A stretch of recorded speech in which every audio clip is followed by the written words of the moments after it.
Hello, YouTube. Deep from the crypt of the broken minds of Full Moon Features, it has brought you Horror Legends, or as I previously called it, Poor Legends. For a number of reasons I don't really want to describe right now. I don't really want to have to get into it, but we'll get to that later. Anyhow, now, to be, fair and not, to be, because I still want that partnership with Full Moon Features. I really do. I would love to have Full Moon, partnership with them. I want them to sponsor me. So I'm going to probably have to change the name sometimes, when they're looking, So it's now Lore Legends. Poor Legends to Lore Legends. It's genius. And if not, at least it's a good title, right? Yeah, right? It's a good title. From Poor Legends to Lore Legends, it sounds better, so therefore I thought, yes. Am I going to change the name from Poor Legends to Lore Legends? Probably not.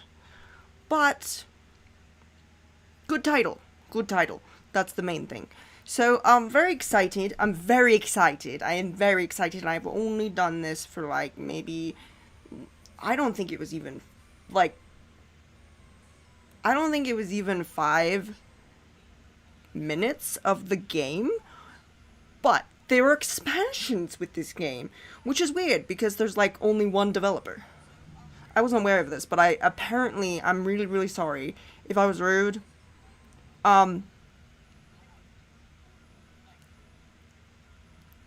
You're one developer. Hey, at least you're you're not poor in passion, right? Right? Am I right? Yeah. So, successful human being and all that. Be a successful human being. You don't have to be successful with money. So, yeah, there's only one developer, but, there's expansions, and one of them actually unlocks Radu. And in case you don't know who Radu is, let me introduce you to my little friend. Yes. He's actually not very little, but we'll see. Let's see. Where is he? The game store? No, he's not there. He's not there, is he? Fate store. Of course, it couldn't be. It couldn't be the actual store, right? No, we've got to have it in 2 places. Radu! Behold! Sever the ties to your mortality. And that is the voice of the very famous and prominent Anders Hove. Anders Hove. He is from Greenland, folks. From Greenland. Yeah, I wasn't aware that people were actually from Greenland. It's not because I'm white and educated. It's just that I thought the only people that were there were, scientists. I thought that's what... But apparently his father, Anders Hove's father, was responsible for a lot of the economy and the civilization that was established there. So he was a pioneer of his time. He has a very unique bone structure, I'm going to say, Anders Hove, as an actor. I've only seen 2 people who have that. That is William Sadler, who played Death in Bill and Ted's incredible... it was the sequel to Bill and Ted's Adventure, and I thought it was great. And he was Death. And he's been in other things as well. And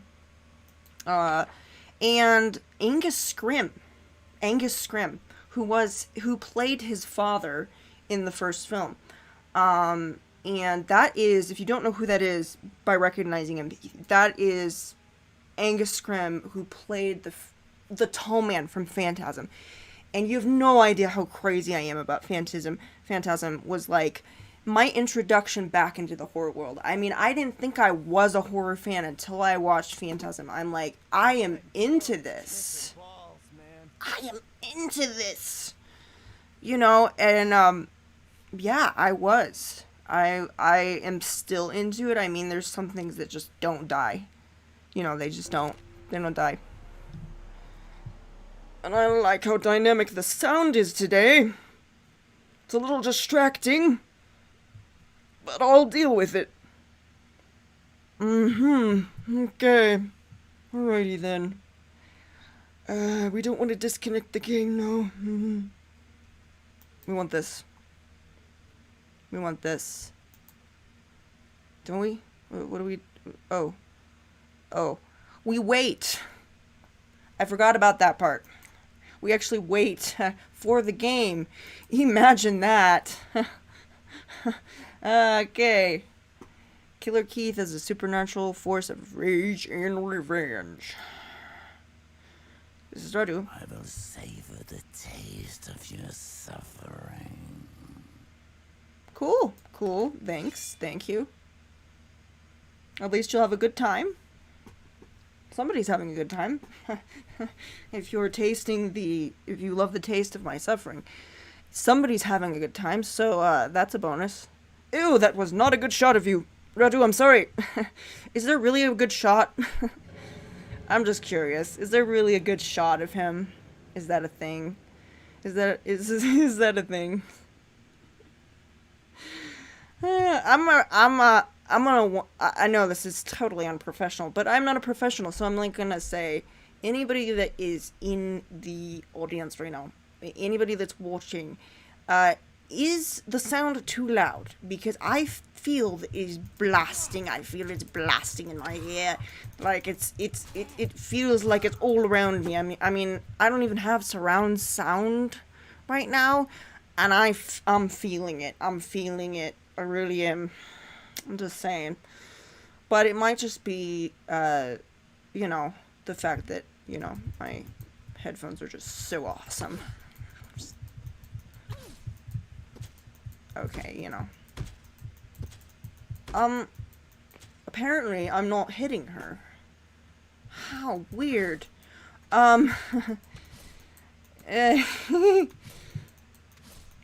So yes, I watched, unfortunately, I watched a Subspecies 1 and 2, and this is where this character is from. So Radu, you would think it's lightly inspired on, I guess, Vlad, Dracula, you know, that kind of thing. So King Vladslaus, who was played by Angus Scrimm, the Toll Man. Okay, that's just weird. This is a weird game, you guys. This is weird. So, in the future, I'm probably going to be heckling the studio. Why? Because they want to be heckled. They want to. They want me to heckle them. They want me to roast them, don't they? Come on. It is the most roastable studio in anywhere. I mean, how can you not roast that? That looks like a freaking fountain, like waterworks stuff. It's awesome. Hey, we know you worked with what you had, and I think it's awesome. Okay, I like that look. That's why I like older games, you know, because the older games, they crack me up. Have you seen Hagrid on PS1? Oh, Hagrid. I shouldn't have said that. Like, I know you're the one. I just know. Like, geometric nose. Oh gosh, I've been laughing about that meme for like 2 years straight. It was probably more close to like a year and a half, but then that's probably, yeah. It was probably close. And you know what I do when I like a movie? I'm just like, you know, I want to relive the movie, but I don't want to watch it again. You know, you don't want to be too excessive. I'm not 4 years old. I'm not that ADHD 4-year-old kid that's like, again, mommy. I'm not, yeah, that's not gonna be me. So I'm like, well, you know, give it a day, give it a couple weeks, a couple months, maybe preferably in a couple years. And, you know, wait to watch the movie. So I listened to the soundtrack, and the soundtrack was okay. I don't think anybody's gonna be raving about the great soundtrack. Like, oh gosh, in Subspecies, that was the most awesome. What's wrong with his sword? What? Is... I can't see. Excuse me. What's going on? Thank you. Excuse me, I'm sorry. Can I run? Oh, I can run really fast and in one motion. Very useful. Otherwise, no. Yes, it's a power-up run, which is just what I wanted. Just what I wanted. So in case you're wondering how to do a Radu voice, which I'm sure you're not. I'm sure you're not thinking, oh gee, you know, right after I did the Wishmaster voice, I just thought I might do this. Yeah. No. That's not legal. No, that's not legal. Yeah, that's not. Nuh-uh. Sorry, my mouse is kind of dusty. It's a bit dusty, I think. I think it's a dusty mouse. Not like them dusty muffins, but the dusty mouse. That is a joke. You've not seen it with Betty White, where she had muffins, actual muffins, and she was like, yeah, take a bite out of my dusty muffins, is what she said. It's what Betty White said, okay? I'm not being weird. Betty White said it, it's okay.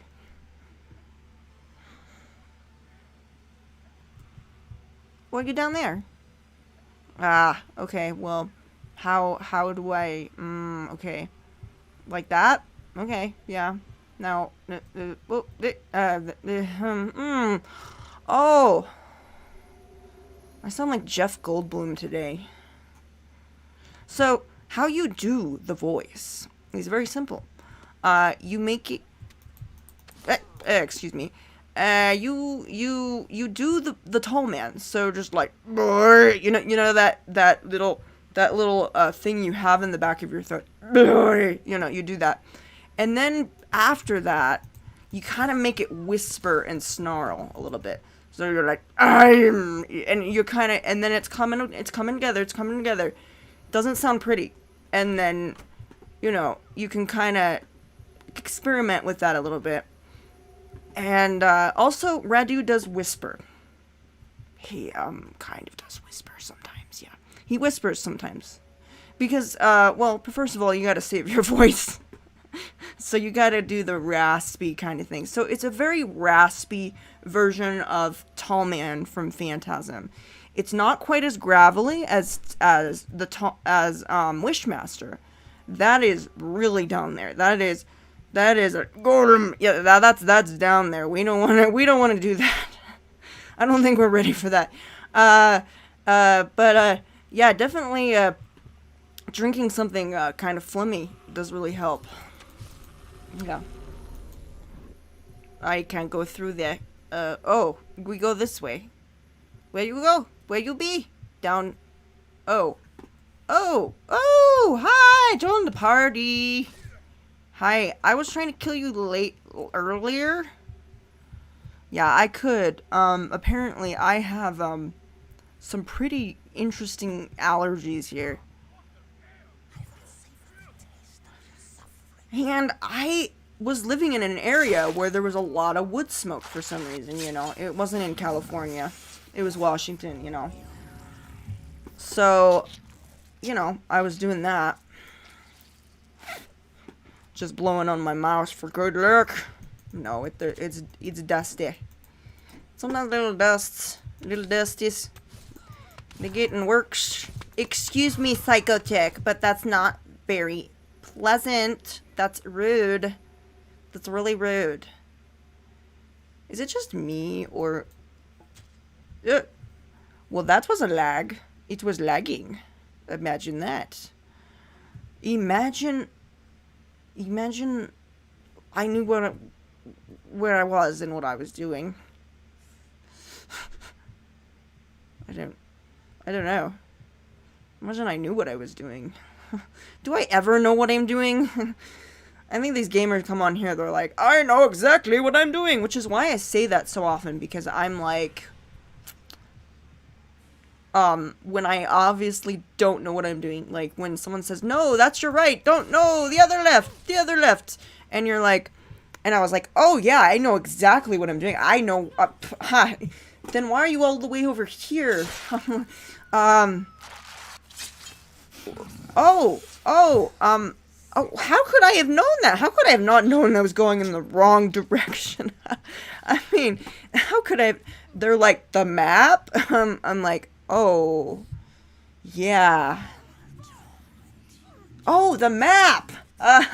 You know, I forgot all about that. Funny thing. So, yeah. I am probably... would not be a very good Uber driver, I'm just saying. Thankfully, I don't have my license, so that's cool. I'd be driving people crazy. That's a full-time job. I don't need to drive. People drive me, and I drive them up the wall. That's what I do. Okay. Yeah, cool. Pinhead. Original. Yeah, we all have to be original, don't we? Yeah, so I'm trying my best to watch more of Full Moon Media. Even though it hurts me so much. No, it doesn't. Actually, it's a breeze. It's wonderful, and I, you know, I'm very open-minded, and I'm a lot more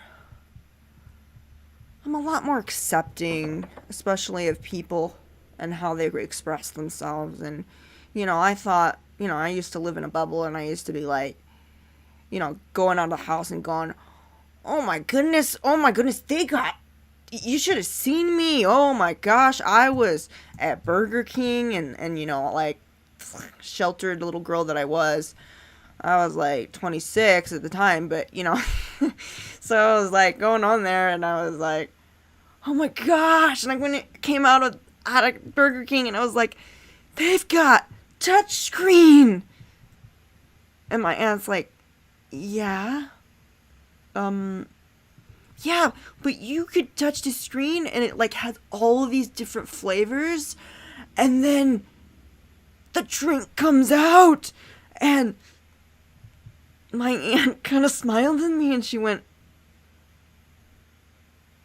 yeah, they always had that. Really? And I'm realizing how sad this situation is, because I'm realizing that is how long I had left the house. You know, it must have been like 10, 15 years ago.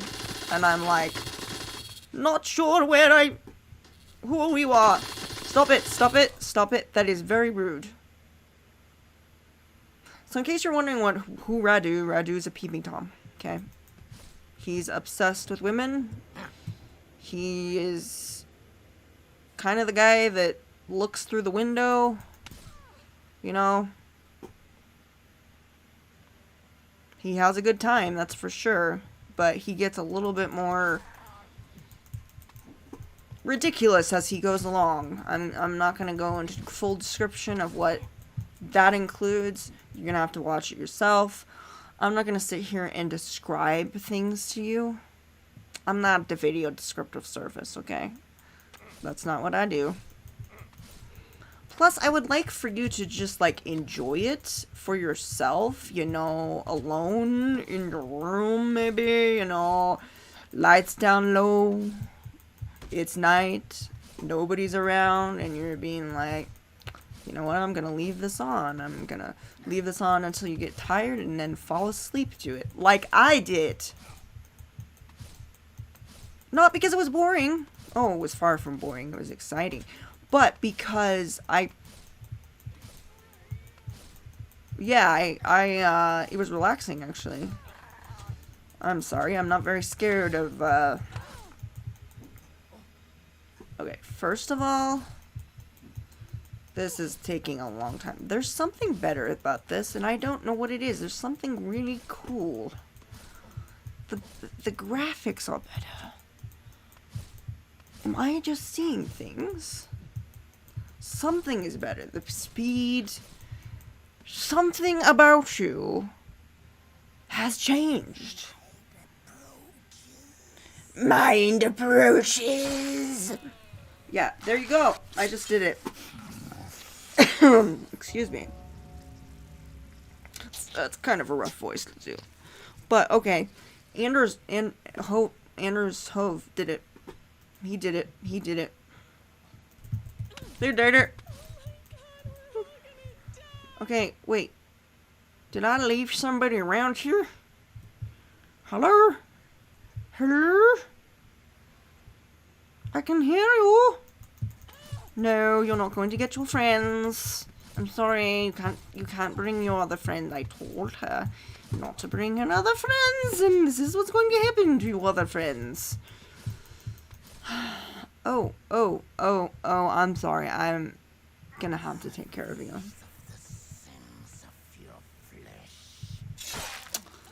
Those must be some lines of things that I did not hear. Oh yeah, he gets down on his... He nasty. He nasty. He really nasty, okay? I'm just gonna say. He's kinda nasty. He's gross. Okay, Radu in the movies, he just drools constantly and fantasizes about women. In general, he fantasizes about women, yeah. He's a peeping Tom. He is afraid of his mother, you know. And his father just happens to be King Vladslaus, who is actually a nice guy. Like, he married a human, so he was okay with humans, you know, he didn't mind. But then his next wife, I think, was a problem. Or was it his first wife? I don't know. Maybe the human was... Yeah, and she's freaking crazy, too. She looks like she was mummified alive. I'm just saying. She looks like some sort of mummy. She looks like she was a mummy for a really long time, and then she came back. So that's what she looks like. Yeah, pretty much. Hey, oh, wait,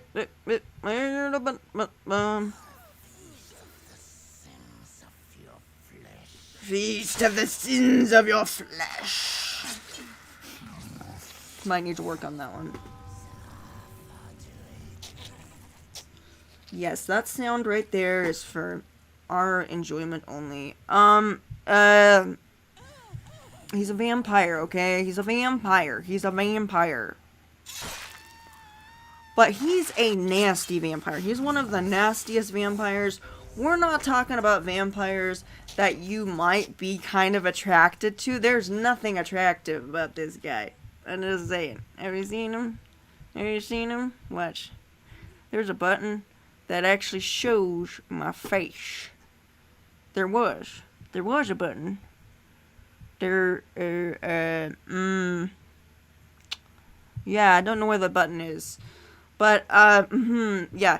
He's kind of, he is what you would call the, yeah, he is why you shouldn't date vampires. I'm just saying, he's one of the reasons you'd probably be put off from it. Because he's gross. He'll come and he'll be like, hi. I'm like, dude, you got stuff on your face? Where? I'm like, everywhere. It's everywhere, man. You know, and I'm looking at them and, yeah, and the blood that he has is, ooh, yeah, it's got some, yeah, he was drinking some blood one time and it looked like it had coagulated. It literally looked like, okay, you guys, did you put too much cornstarch in this, you guys? I mean, this looks like blood clots. Seriously, what did you do to the recipe, okay, for the fake blood? She is not even 20 years old. Do you think she has this kind of blood? Well, Maybe it's old blood. It's dried blood. Okay, that's a lot of dried blood. That's just nasty. Did you not forget to mix the stuff? Okay, did you, because I can see, that is not, okay, I guess we're just gonna have to go with it, because we're on a tight schedule. Actually, we're on a tight budget. Yeah, we can't, yeah, did we blow the last money on, what did we do? Oh, what did we do? Did you blow the money on camera lenses? Okay, well, yeah, we needed more camera lenses for sure, but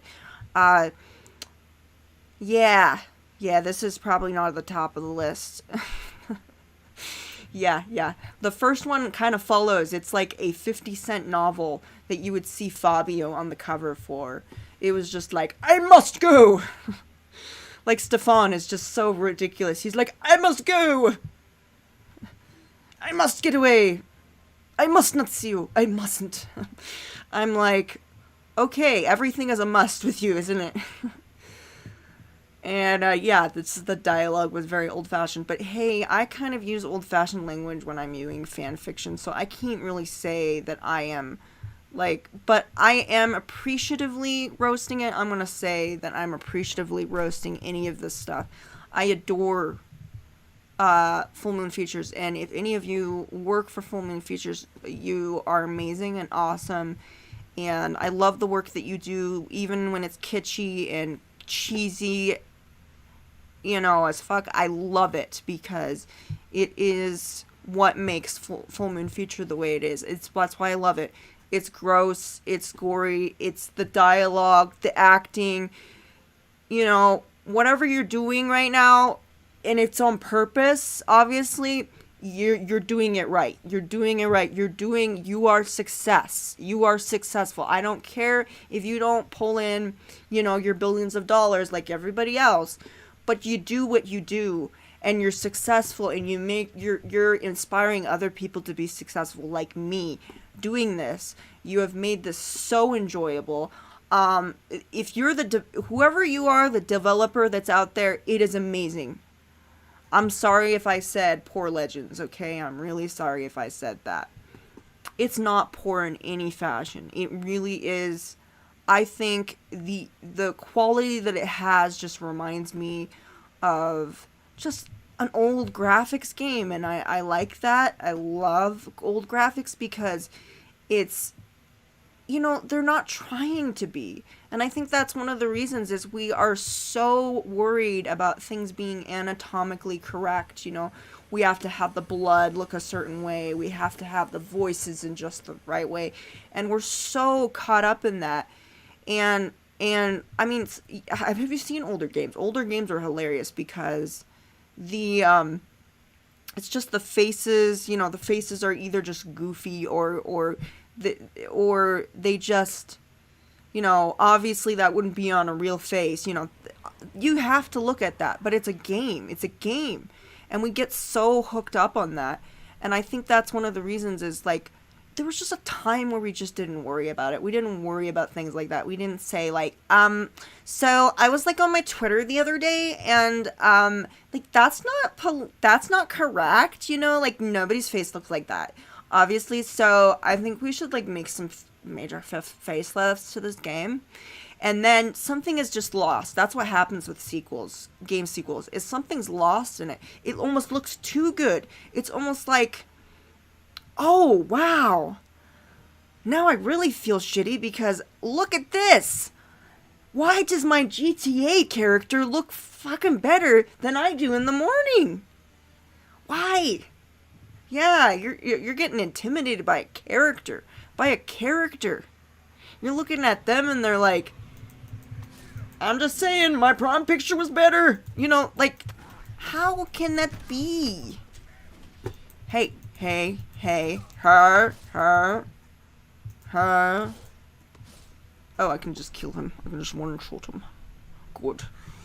But, that's what I like about it. I like the fact that nobody cared when they made PS1 stuff. Nobody cared. Nobody looked at that Hagrid and said, You know, nobody's nose looks like that. Owen Wilson's nose doesn't even look like, you know, they didn't have to worry about that. They were just like, okay, done. Game finished. Is it okay looking? Yeah, it looks close enough. I'd say that's what his nose looks like. What? Yeah, I think it's close enough. Okay, cool. Cool. Yeah, you don't know.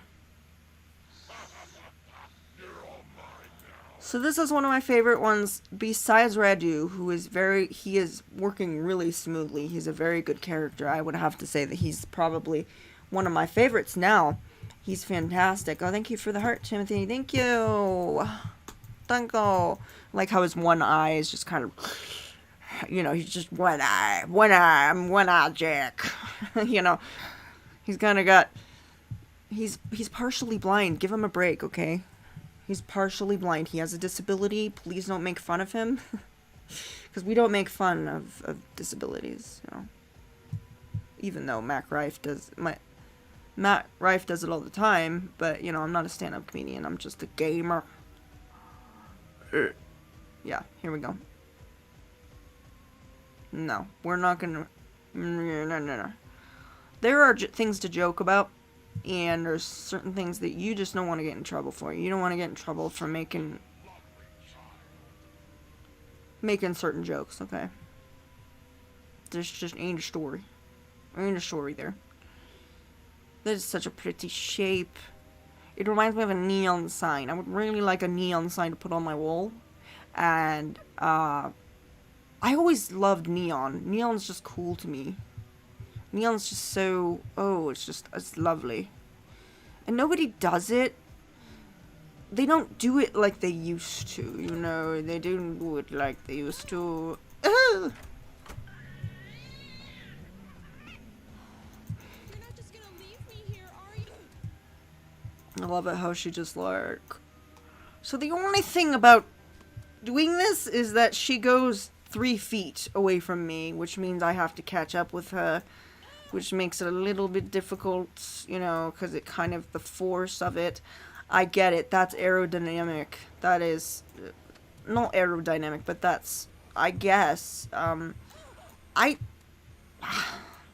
don't know anything about stabbing, so I don't know if that actually is physically possible. I don't think so. But, you know, when you are putting an amount of pressure on anything, you know, anything, you can use your imagination. Just don't tell me about it. And, if you do that, yeah. So, it's gonna go in the opposite direction. You're pushing something to go in this direction. It's gonna go in that direction. That's just physics. That's just regular physics. Now, depending on the angle, you know, it might not budge, depending on how heavy the object is also. But things have to move. And that's where it does it. Wow, I love that glitch. That's my favorite glitch, actually. Where it just randomly chooses a weapon as I'm just about to attack. That's great. That's yeah. But don't worry. Updates and expansions that are really kind of not necessary unless you wanted Radu. If you want to get Radu, yeah, please get Radu. Get the Radu expansion. The Radu expansion is good. It's a good... I paid for it. Paid $6 for it. I think that's a good one. You can't even get anything for $6 at the Robux store. On Roblox, you can't even get that much for anything. Okay, wait. No. Ah. Is everybody here? Is everybody here? Wait, where was the last guy? Where's the other guy? Where's the other guy? Where's the other guy? Oh, I can't get you. Can I go over the fence? Oh, I have to go over the fence again. Can you stop going around the fence? Stop it. The fence is not your friend. It's not. He can't move. He can't move. As I was saying, like a long time ago was Anders Hove, who plays Anders Hove, excuse me. I know the name. It's just unusual. I've only said it a dozen times.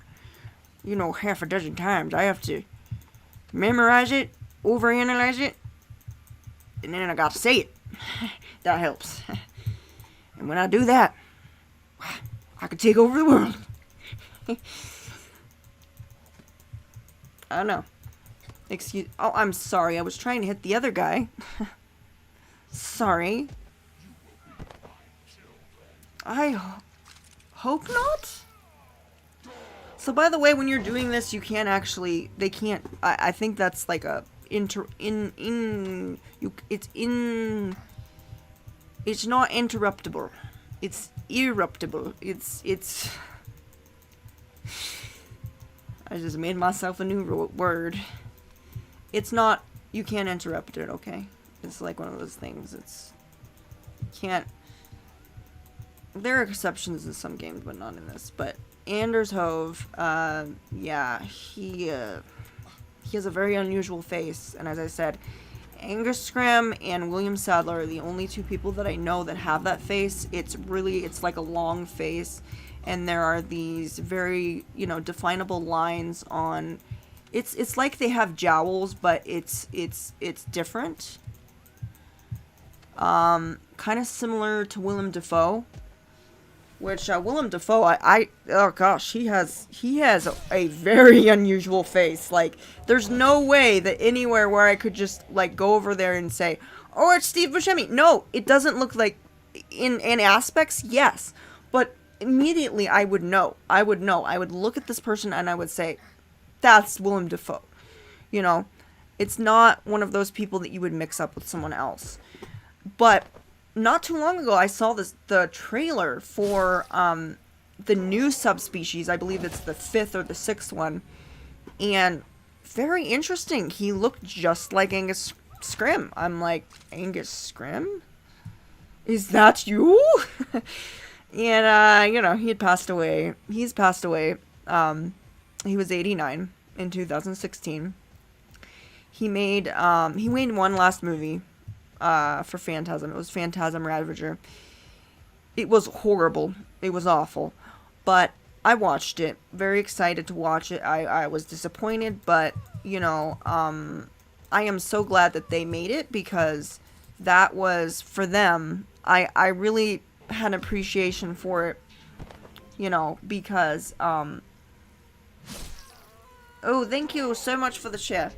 Yes, but I guess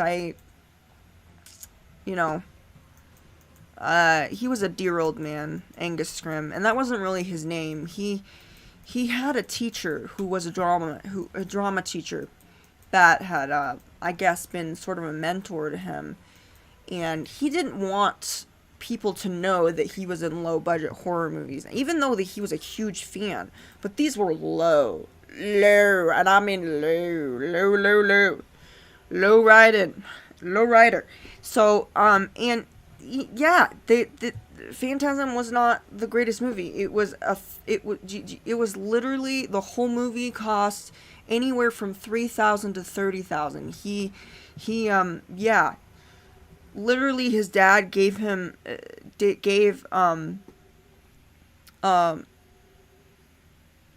yeah, the director, literally, his dad gave him a loan. He gave him a loan. And he was like, okay, I hope you're gonna get my money back. And thankfully somebody did. Universal bought it. And someone really amazing was working for Universal at the time. And it was awesome. It was cool, I thought. But the last Phantasm movie, I have to say, the last Phantasm movie, it wasn't really a sequel or anything like that. It was more of like, hey, come on now, like what happened, you guys, like, really, what happened? And, what happened? I was like, what do you mean, what happened? Nothing happened. No, it's gotta continue, but, like, nobody considered it. So Reggie, Mike, Jody, they all got together, and it was so wonderful just seeing, you know, uh, it was so wonderful seeing, I believe it was, Don, the director, and Don, can't think of his last name right now. Don Coscarelli. So Don Coscarelli was like, he was just taking this old man out, and he was 89 years old, and he was like, "Oh, you see that? That's where we hung you up on." And they did. They had like a harness that they hung him up on. And he was up there for real. I really do think that they put him up there. I mean, he was a younger man back then. I mean, he was old compared to everybody else, but he was like 50 when he took on the tall man. So he wasn't that old. And he was just like so happy. He was like, "Oh yeah." He was beaming. And this kind of guy, Angus Scrimm, when he would like smile, you just felt it in your soul. It just lit up the room. It's like you look at that smile and you're thinking, what did you do that made you so happy? Like, what is it? I want to be part of this. And then all of a sudden he'd be like, you know, he'd be doing the you know, all of a sudden I lost my prey. I lost my dinner. It's getting away. I didn't order this to go. I didn't order it to go. Did I? I don't know. This is becoming very soothing to me. Is that weird? It's so familiar. It's such a familiar thing. This is just spamming my key. Maybe it's all the, "Excuse me, that is rude. I am trying to do this." Are you purposefully? She's purposefully interrupting me. That is a smart bot. You trained her well. That's smart. That's smart. Oh, we're having a little chick night, or we're having a girls' night in the graveyard. It's the best kind, honey. It really is. It is awesome. I'm killing it today. I'm just chilling and killing. From Scary Movie. But yeah, really nice guy, Angus Scrimm. Angus Scrimm, and as the tall man in Phantasm, he was just awesome. Beautiful soul.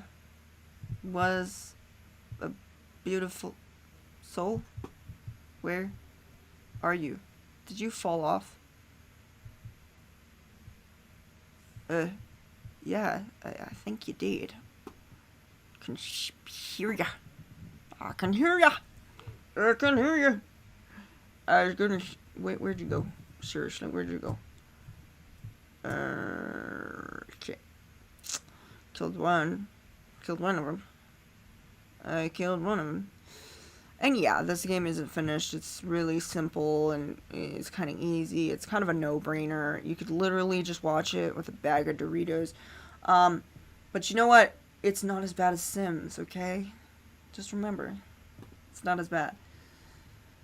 Where you could literally eat Doritos and check Facebook, and probably write a little bit of fan fiction while you're at it. Yeah, that's Sims. That's Sims for you too. You realize I did that the other day? I did the other day. I was like, okay, this is fun. And then I just kind of, you know, I'm on my bed and I'm just like, I just kind of look at my phone and I'm going, yeah, I'm gonna reread my fan fiction, see what's going on. That way I get a good grasp of, I gotta read some of the previous chapters in order to get a good grasp of, what I'm doing, keeping it fresh, in my mind, and making sure I don't contradict myself, which it happens to the best of us. We all do that. We contradict ourselves. That's what we do. We're human. We're hypocrites by nature, so, that's what we do. We expel the things that we don't like, and then we shove it into our face when people aren't looking. That's just a metaphor. That's just a metaphor. That's not anything that is a metaphor. Don't go there. Don't be like, are you being fat phobic? No, I'm not. I'm not. You'd know if I was being fat phobic. I'm just saying. Actually, I am not. I am a acceptor of all sizes. All sizes. They're all beautiful. They're all created equal. I think everybody's beautiful, okay? And I think people are more than their bodies. Would you agree? I believe that people are more than their bodies. Because if you're looking at people for just the way they look, I think you're missing out. Because there are things in this world that we cannot see. We can't see certain things. And when we're looking at just... Do you know how lonely you would be if you played games like I did? Or games like I... No, I'm just... It would be lonely, I'm just saying, if you were judging people for how they look, and I know people are like that, and I'm just like, dude, people have souls. Get that. There's no proof that people have souls, but I believe they do. And I believe that soul genuinely wants a connection. They want somebody to look them in the eye, regardless of who they are, how tall they are, whether they're in a wheelchair, or they're walking, or they're homeless, or they're doing things that makes their life difficult. Look at them in the eye, okay? Look at them in the eye. Treat them like a decent human being. Doesn't matter what they transition to or what they identify as today, or if they identify as anybody, or any gender or sexuality. That should not matter to me. What matters is that a human being. And if they haven't disrespected me, I'm gonna act like they deserve that respect until they prove themselves to be unworthy. Which means if they disrespect me or they misuse, my kindness or that kind of thing, yeah. But I will never go to someone's face and be like, okay, you haven't talked to me, so I'm sorry, I'm just gonna have to cut you. No, I don't sit there and explain. If I block someone, I'm not gonna sit there and explain about it. I'm not gonna be like, this was really weird when you said so. No, I'm just gonna be really nice. I'm gonna be like, that's nice, dear. I'll be nice and civil, and then I will be smiling. I'll be like, but just know this, just because someone has a pretty face or a cheery smile, I'm just going to say, that right there, that is, you should run. You should run. You know why? Because I have known people that will say the cruelest thing to you. The cruelest thing to you. Ever. And they will sit there and they will be like,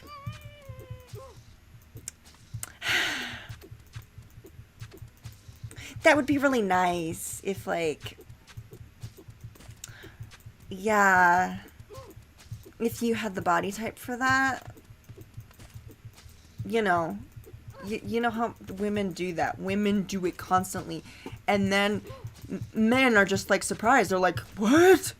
You mean they weren't being genuine? I'm like, yeah. Yeah.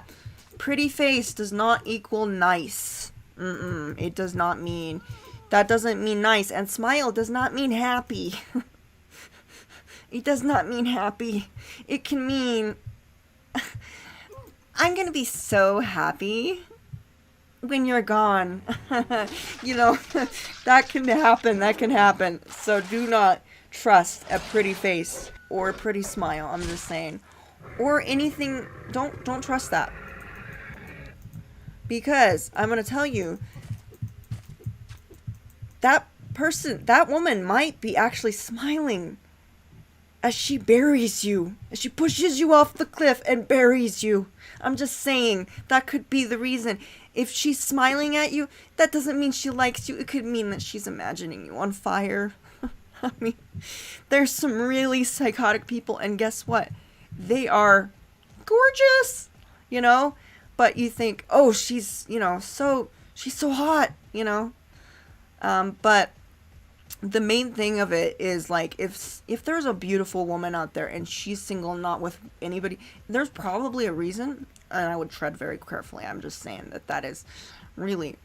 But besides that, even the nicest people, they hide behind a smile. So I'm not talking about just basic bitches. I'm not talking about that. I'm not talking about people that just smile to let them know, to hide, that they have a bad personality. I'm talking about people that do it because they don't feel that they can't open up to people. They feel that they can't express what's going on. So they smile, and, they do enough of that, it's damaging. It's very damaging. I know what it is to suppress things. It's painful. It increases your depression because you think that you aren't worthy to, tell your story to someone. And even you can have like tons and tons of friends, but like sometimes you're that friend that is always there for everybody. You're like, I'm just gonna, I'm gonna do this for you. I'm gonna be your friend. And they don't realize, and it breaks my heart, but the people that are smiling the most in the room, those are the saddest and the loneliest people sometimes. They're the people that are struggling. So when you see someone that's smiling, don't assume that that's because they're pretending to be somebody that they're not. That's not the reason. The reason is insecurity and that kind of thing, and they don't feel that they can do that. They feel that they need to be the strong one, and they don't want to have to express their thoughts and feelings, but that's what makes us human. So, it's not a shame to have thoughts and feelings of your own. There's nothing shameful about that, but, when you have self-esteem issues, or you've had abuse, or that kind of thing, is you're going to be going into, and you're going to be like, whenever there's a depression session, going on, you'll be like, you drop low because you already don't have any foundation. You already don't have anything that's really holding you. You don't have anything built up. Normally if you have something built up, there's still something left, there's still something left. And I'm not saying you don't have a foundation. I'm saying like there's exceptions to that, There's some people.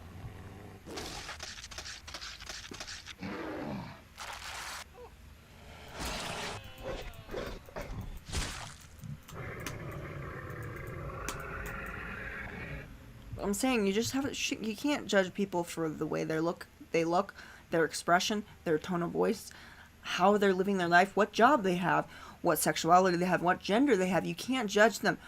And especially when they're smiling, okay? And when people, that is why I choose not to smile. I don't, you know why? Because to me, when someone says, you should smile more, that tells me, oh, so you want to fake my pain again. Okay, cool. You want me to fake my pain. Okay, let's do that. Let's live this role play, shall we? Let's pretend that we are not a depressed and deprived human being. Alrighty then. Yes, let's do this. Is this a fan fiction? Okay, this is a fan fiction. Okay, we're gonna actually pretend that I am having a good time. And I wasn't good at fake smiling, so a lot of my photos as a kid were like, was that like me gritting my teeth. Yeah, that was me for many years. And they're like, but then I started to kind of feel familiar with the camera, and I knew it looked good, sort of, I kind of found myself a little bit, and and it changed. I think what just happened is I got better at faking. I just got better at faking it. That makes it sound like it was like I got better. That makes it sound like I actually had everything together. That's the sugar coating that I'm talking about. No, I think I just got better at fake smiling during pictures. So when people tell you to smile more, is it because you have a nice smile or you have a pretty face? Or is it because they don't want to have to see that long face? They don't want to have to see it because it's depressing and it makes them sad. I don't know why. But if you don't feel like smiling, don't smile. I'm just saying. Smile by all means, but if that means that you have to hide something that people need to know about right now, if that means that's hiding your depression or it's hiding your pain, don't do that. Don't do the fake smiling. So many people do that. There's only so you can fake smile for a little bit, but don't do that all the time. That is why we lose so many people. That is why we lose so many people, because they didn't think they had, do you know, in a way, a smile line kind of actually leads people astray. It leads people in the wrong direction, and it sometimes leads away from people. Smiles can okay. Yeah, so yeah, don't fake smile. The less you can fake smile, because people tell you that. They like, just smile and smile, even if you don't mean it, until it's a real smile. I realize how weird that is now. I was thinking that was a normal statement, but now I'm looking back and I'm like, that is very harmful advice. That's very harmful advice. But we teach our children how to do it. We teach them. We're like, smile for the camera. He's eating. Smile. Smile. Smile. Like, I don't want to freaking smile. Be smart. Be positive. Yeah, it's like that. So, and, yeah. But sometimes smiling is actually a reflection of our souls. But sometimes it's just an expression, you know? It's an expression on our face that we can use, and anybody can use it at any time and use it for however they want it. It doesn't mean that they're happy, doesn't mean that they're excited. It could just mean they are living they're living their worst nightmare. So just don't judge people for what you see, because you never know. You never know. Excuse me. Oh, this is new. I don't remember this. There's a storeroom. That is cool. I like that. Neat. Did I not know this was here? Excuse me, I can't reach you. Can't reach you very well because you're in the wall. I know, it's not your fault. You're a bot. I'm just hitting the side of the wall. Great place that you have there. So this guy is human. I think he's from Punky's Night? I don't know. I will have to watch it. I'm watching the movie so I can get a better appreciation of this. I already appreciate it. But I want these things to be familiar. I want to be familiar. So, back to the entertainment aspects of my life, where I actually talk about funny things that really don't matter.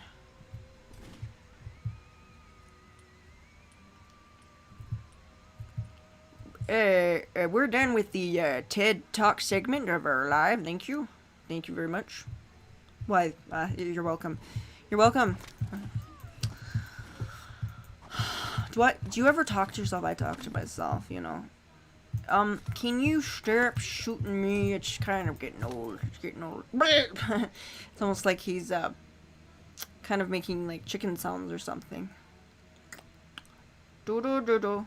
So if you guys have not... So I'm gonna say... So there was a studio that came out around the same time. Came out around the same time. I'm not really, you know, brushed up on the dates exactly, but... There's kind of times where... Oh, you're getting smart! You guys are adapting. Ooh, very nice. But yeah, I talk to myself. But what the hell? What the hell is it? Yeah, but there is a back to what I was saying. There was a studio called Troma. They're called Troma Films. Troma Films was created by, I think, 3 Jewish guys, yeah, 3 Jewish guys, and which I was like surprised because Troma's like Italian, so I was like, interesting. But you know, it's not like it says Weinstein or something. We must not speak that name. No. Yeah. So I get it. People are, yes. So, but yeah, 3 Jewish guys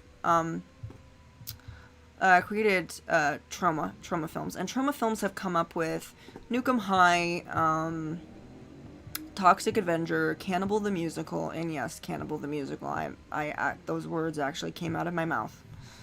You didn't hear incorrectly. So if you were trying to clean out your ears and remove any blockages, and seriously thinking maybe you blasted the music too loud in the car, which, you're thinking, oh gosh, maybe I'm man, like, did I hear her say cannibal or Hannibal? Like, was that what she said? I mean, no, it's cannibal. Cannibal, like, as in, let's be safe here, shall we? Texas Chainsaw Massacre, okay? That's a safe reference. Let's moving on. Yeah, there was a musical about that. Yeah. That's just what we needed. That's just what we need. We need to keep up the music. So, yeah. So, Tromaville also did... So, Toxic Avenger, Cannibal the Musical. There was another one that was done. There's some that are really good. And Luther the Geek was another one. And then there was... that usually takes place in a small town. There's there is a nuclear power plant. And usually what happens is, it revolves around this one town called Tromaville. And it's usually about, a bunch of degenerate, horny teenagers. They,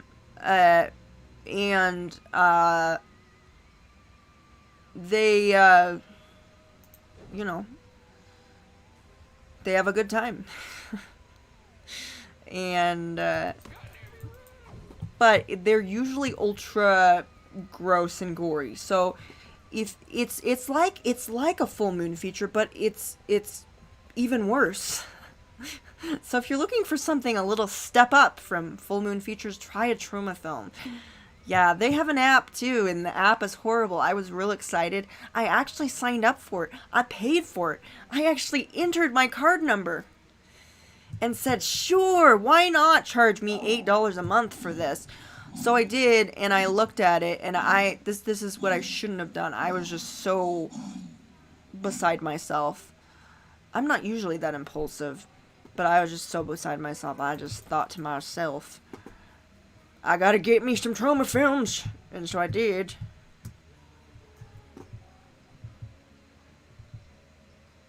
Where did he go? So I bought Troma on my phone, one of those apps, and Full Moon Features has an app too, just completely stupid too. It's not stupid. It's not a stupid app. It's just pointless. Let me introduce. I'm sure it's a wonderful app. I'm sure it's wonderful. I'm sure it works properly. I hope. But the thing is, why get the cow when I get the milk for free? This is why I get them all on Tubi. That's where I always watch them. That's where I first watched. That's where I first watched Full Moon Features. So I'm like, $8.99 for this, huh? Okay, you guys. Disney is already already charging me $10. Do you think that you need $8? You probably do. Hey, you probably deserve $8. But I'm just gonna do my own thing. I'm glad that you have that around, and maybe somebody will really enjoy that. I'm sure someone will. But that ain't me. That ain't me. I'm not gonna be enjoying that. I am going to be enjoying Tubi. And yes, you're gonna think to yourself, oh, but it doesn't have ads. That means it's better. Yes and no. I have paid. That's why I got away from Hulu, is because, first of all, it was just like $6. You know, it was just $6. Because that was just, you know, oh, I'm so stupid. This goes up there. Yes, I know what I'm doing now. So yes, but yeah, I just don't think that there's any reason for me to spend money when I got it on Tubi, and, you know, but Hulu, back to Hulu. Yeah, that's what I was talking about. So Hulu, you know, and I thought, you know, yeah, let's get the, you know, I thought to myself, let's get the no ads. I'd love to experience this without ads, because the ads are, well, they were excruciating, and I just wanted to watch without interruptions. You know how that is. I don't like transitions. I don't like to transition from the here to there. I like to just have smooth experience. So I tried that, and I'm lost. I'm lost. Oh, travel mode, huh? Travel mode? Travel mode. What is travel mode? Please tell me. And why is the sound so weird? But yeah, so Hulu was charging me. You want to know how much they were charging me? They were charging me. It went from 12 to 14 to 15 to 16 fucking dollars for no ads. No ads. Just no ads. I'm like, no ads. No ads. And I was like, I'm hardly on this. The fam ain't using it. I just said, yeah, we're getting rid of this. And I remember not too long ago, one of my family members, they were like, "Hey, what's the password for Hulu?" You know, it's a family member. Don't give your password, obviously, to just anyone, close friends at least. And so they're like, I don't have Hulu anymore. I got rid of it like 6 months ago. I haven't had it for a really long time, and I told you about it not too long ago. I told you about this not too long ago. I told you about it. And she's like, oh. Oh. Oh, okay. Yeah, I don't have it anymore. Yeah, and Disney Plus is getting ridiculous too. Disney Plus is weird. Disney Plus is like, they think that they need $10 a month for stuff. I'm like, what's the $10 for? What is the extra?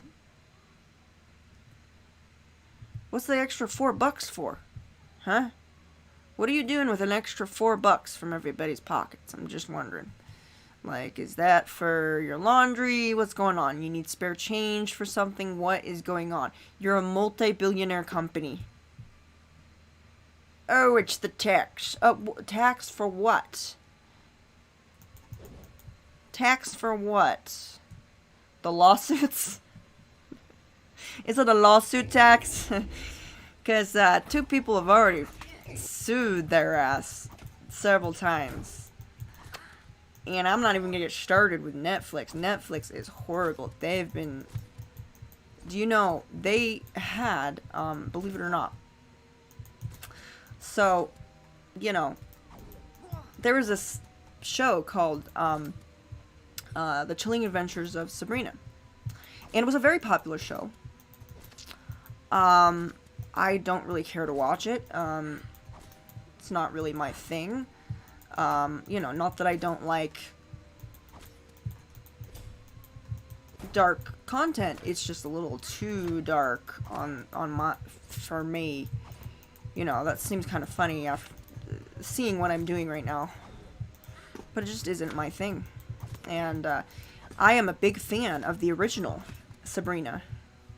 I'm a really big fan, and I don't think it needed to change. In my opinion, I don't think it should have been made, because it was perfect the way it was. I loved it, and Melissa Hart was great. No, it's Miranda Hart, I think. Is it Miranda or Melissa? I think it's Miranda. Yeah, I love her. Love her. I adore her. But the thing is, this is the thing. Yeah. The Church of Satan found out about it, because that's a main theme of the show. In case you didn't know, which is why I'm not like rushing to see it. Ooh, Church of Satan. Yeah, I'm not doing that. It's not something I'm gonna be raving about. I know they help the community. It's great. It's great. They're people too, you know. I just don't agree with the person they follow. That's all. That's all. I don't agree with that. So, but we can still be friends. Sure, we can be friends. But the thing is, but yeah, they sued the Church of Satan. Literally sued it because they said, you are portraying us in a very unattractive manner. We do not like how you portrayed us. We are suing you. I don't know whatever came of that. And then there was the Squid Games. You remember the Squid Games, where it was the game where you know, it was like the Hunger Games, but it was extreme.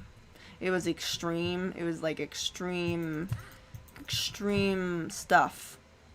And it was kind of, yeah, super bloody. It was in Korea. It was from Korea. And it was a big hit. But they said, okay, well, you need to there's a tax that you have to pay. And it's like a tax, because it was a tax, like an airfare tax. Not an airfare tax, but, you know, like, for it being on air. Because it was also on TV. And there was a tax that they were supposed to pay. They were supposed to pay, it was the air tax, which means the time that it's on TV. It belonged to Korea. It gave millions of jobs to Koreans. So they were like, you got to pay the tax. Netflix was like, we're not doing that. Like, why not? This is our show. This is on our we are showing it in on our TVs. The TV land. So they were not happy with that, and they sued Netflix as well. So yeah, Korea and the Church of Satan hate Netflix's guts. And I don't blame them. Netflix is freaking terrible. It used to be my favorite. Okay. But I thought for a minute, why are you doing that? Please sit still. So yes, no! Can I just... No! Stop it! Stop! I'm not getting very lucky right now. I'm hitting them, but I'm not killing them. Oh, the car was in the way. Great. The car was in the way! The car! Blah. Blah. Blah. Blah. Blah. Kind of what it sounds like. They just seem fine. So yeah, I'm not a big believer in a lot of streaming. Hulu is not one of them. Hulu used to be so amazing, but then it just was, there wasn't enough on there that was really gonna draw me to it. You know? And then there's that that aspect of like, what if I miss it? What if I want to watch something on there? Oh gosh, yeah, that was so many times because I would be like, but there's this other thing on there, and I would have my conscience has to come in and like, Kelsey, is that reason? Is Hellraiser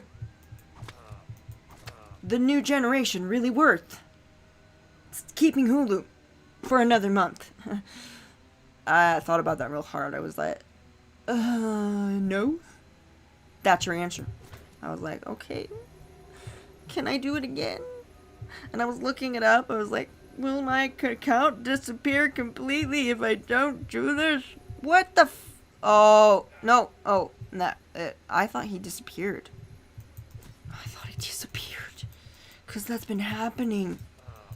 Like, one of the bots just went through a door. Went through a door. He didn't even open it. That was horrible. You don't go through doors. I wish that were possible, but it's not.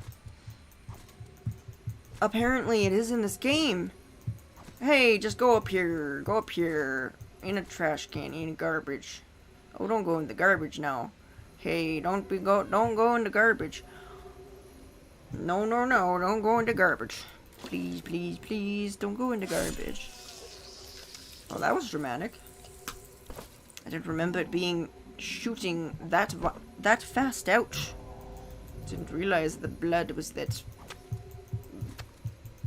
bloody. The blood is bloody. Imagine that. Yes, I didn't. You know, I was wondering to myself. I was like, why is this game so brutal? Why? Yeah. Well, in my half-awake stupor, I looked, and here's this girl brutally stabbing Radu.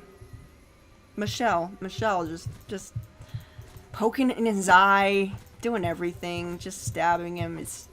I mean, that guy, I almost felt sorry for him. I was like, okay, I know you're a pervert, but egad, what did you do to that woman? But then on the other hand, he did kidnap her sister, and he did make her a vampire. So that's kind of a romance killer right there. Just saying. And it's really not, he's not really after romance. I'm just gonna say, like, if it was a really like an emotional thing for him, like it was really just like, oh yes, I'm so in love with you. If he was capable of that, that would be nice. That would be wonderful. If it was like really him. No, it is just for the pure, he is in it for himself. He doesn't care how he gets it. He doesn't want love. He just wants to eat. He wants a meal. He's not necessarily looking for, oh yeah, this one over here, she's really understanding and she listens to me. No, this is just pure and carnal. He wants what he wants. He wants a woman, and we know what people want women for. But it's just for that. It's just for that one thing. It's not, he is all about, and I don't have to sit there and describe what that one thing is, but he is about his own enjoyment. He is very selfish, Radu. And that is why he is a villain. He is a villain because he is not, Radu is a perfect villain, not only that, because he is absolutely, there is nothing human about him. He is not all touchy-feely. He doesn't have any sentimental things to say. I mean, he killed his father. He killed his brother. He burned the bodies of all, like, the women that he turned into vampires. So he is, like, yeah, he's all about himself. He does not care about whether or not, like, somebody's into him or not. People are just toys to him. He thinks he's... I think he must think that he's actually superior because he can live forever and do that. I think he thinks that. So he thinks there's some entitlement there because he is very entitled. He goes to his father and he's like, this is my right. Give me my birthright. And he's like, and King Veltsov, he's like, bitch, I don't think so. I'm getting your brother. Your brother's better than you. And he's a decent humanoid, okay? He's a decent humanoid. He's a decent vampire, okay? He's a decent... Oh, but he's scum. I'm like, have you looked at yourself in the mirror, Radu? Have you? Oh, that's right, you're a vampire. You can't see that. I think he's disillusioned. If he could really see his reflection, oh my gosh, he'd be like, man, I look like... Whoa! Why do I look like... a meth head? You know, like, why do I look like that? I'd be kind of... I would be kind of questioning that, definitely. But he doesn't see the reason, because everybody's absolutely horrified. He just comes in and he's like, hi, and and I'm like, and he's like, and everybody else like, you know, everybody else is terrified. They don't know what to think of him. And it's funny that he thinks he's the superior one. That Radu actually thinks he's superior is hilarious. Because there's nothing superior about Radu exactly. He is a freak of nature. He was not supposed to exist. He is technically the Dark Shadows type of vampire, which cursed him. But it was more of... She thought it to be a blessing because she wanted freaky children. You know, she wanted freak children. I don't know if they were related or what. No, I'm just joking. No, maybe they were. Maybe that's why. Ooh, there's a fan theory for you. Ooh, yeah, Radu, the product of incest. that would be good. But sadly, that was not the story. But yeah, yeah. It's hilarious, like, and I think it wasn't like Angelique, it wasn't like I want to get revenge, it was more of like, I'd like to have some children. Oh, you do? Yes. Vampire children. Oh. How is that gonna work? Will I make you into a vampire? How do I say this? No. You don't have a choice. You know, you don't have a choice. And she did not give him a choice, I take it. And I don't think he ever... I think originally he might have been human at one time, or somewhat human. And she kind of destroyed that, and she destroyed that. And I think he held on to humanity in some way. He held on to humanity, and he fell in love with a human. And... you know, like, why doesn't that work? Oh, yeah, why doesn't that work? Because humans are food. They're food. And that's just what Radu is. Radu is perfect.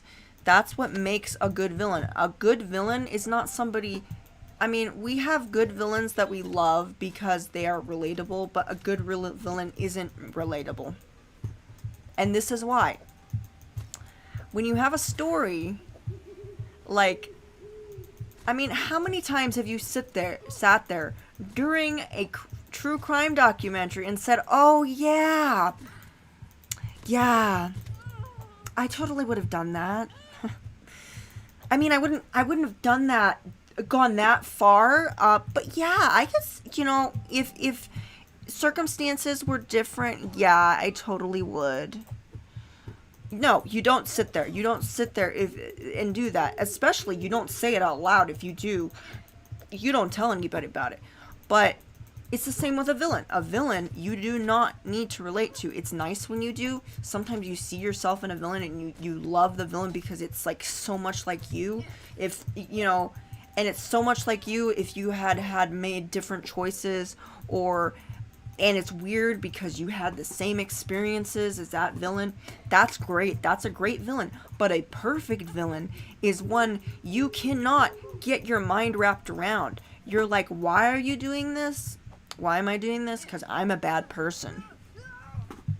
There's never a moment with Radu where he's like, oh, let's be nice today. No, it's, I am a evil dude. I drink people's blood. I don't like anybody. I see people as food. I see people as objects. That's all it is to it. He's straightforward. He's honest about it, at least. I mean, I do appreciate that he's just has no shame and he's just honest about that. I have to respect that because he is a freaking freak and he doesn't care. He still thinks that I think he has kind of an illusion too. I don't think he has this illusion of like, you know, maybe she could be into me. Like, she could be like really into me. Like, we could just talk. We could have some sushi. I could bite her neck and it would just be so. No, he's not going through that. He is very simple minded. He's just thinking,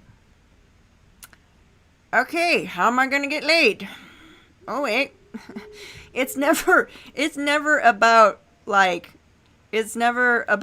oh yeah, let's see, I'm gonna find the perfect girl. It isn't that human. He's not human. He's never been human. So there's nothing human about him. He is a monster. How many times do I have to tell you vampires are not friends of yours? They're not friends. They aren't. You can be friends with them. Okay, they can be friends, okay? Be friends with vampires, please do. Be friends, be besties. But don't fall in love with one.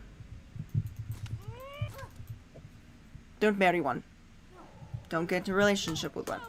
Because that's what it's going to come down to. That's what it's going to come down to. Now, if you weren't human, that's different. But if you think about it, any vampire, any story in any vampire thing, you know, have you ever seen where, you know, the vampire, you know, the man is like really in love and he still has some human sides to him and he's like, I'm really in love with you and I'm really in love with you, but I want to be just like you. And he's like, no. Oh, but I want to. Take me, save me, away from all this death. And they're like, okay, well, you're being overdramatic. I said, yeah, I know. I'm being over. Well, the thing is, well, you know, I don't know. I don't think I can do that to you because you know, yeah, but I'm going to die anyway. And you're going to be left. Well, yeah, but I've done that for hundreds of years. So, well, yeah, well, that's true.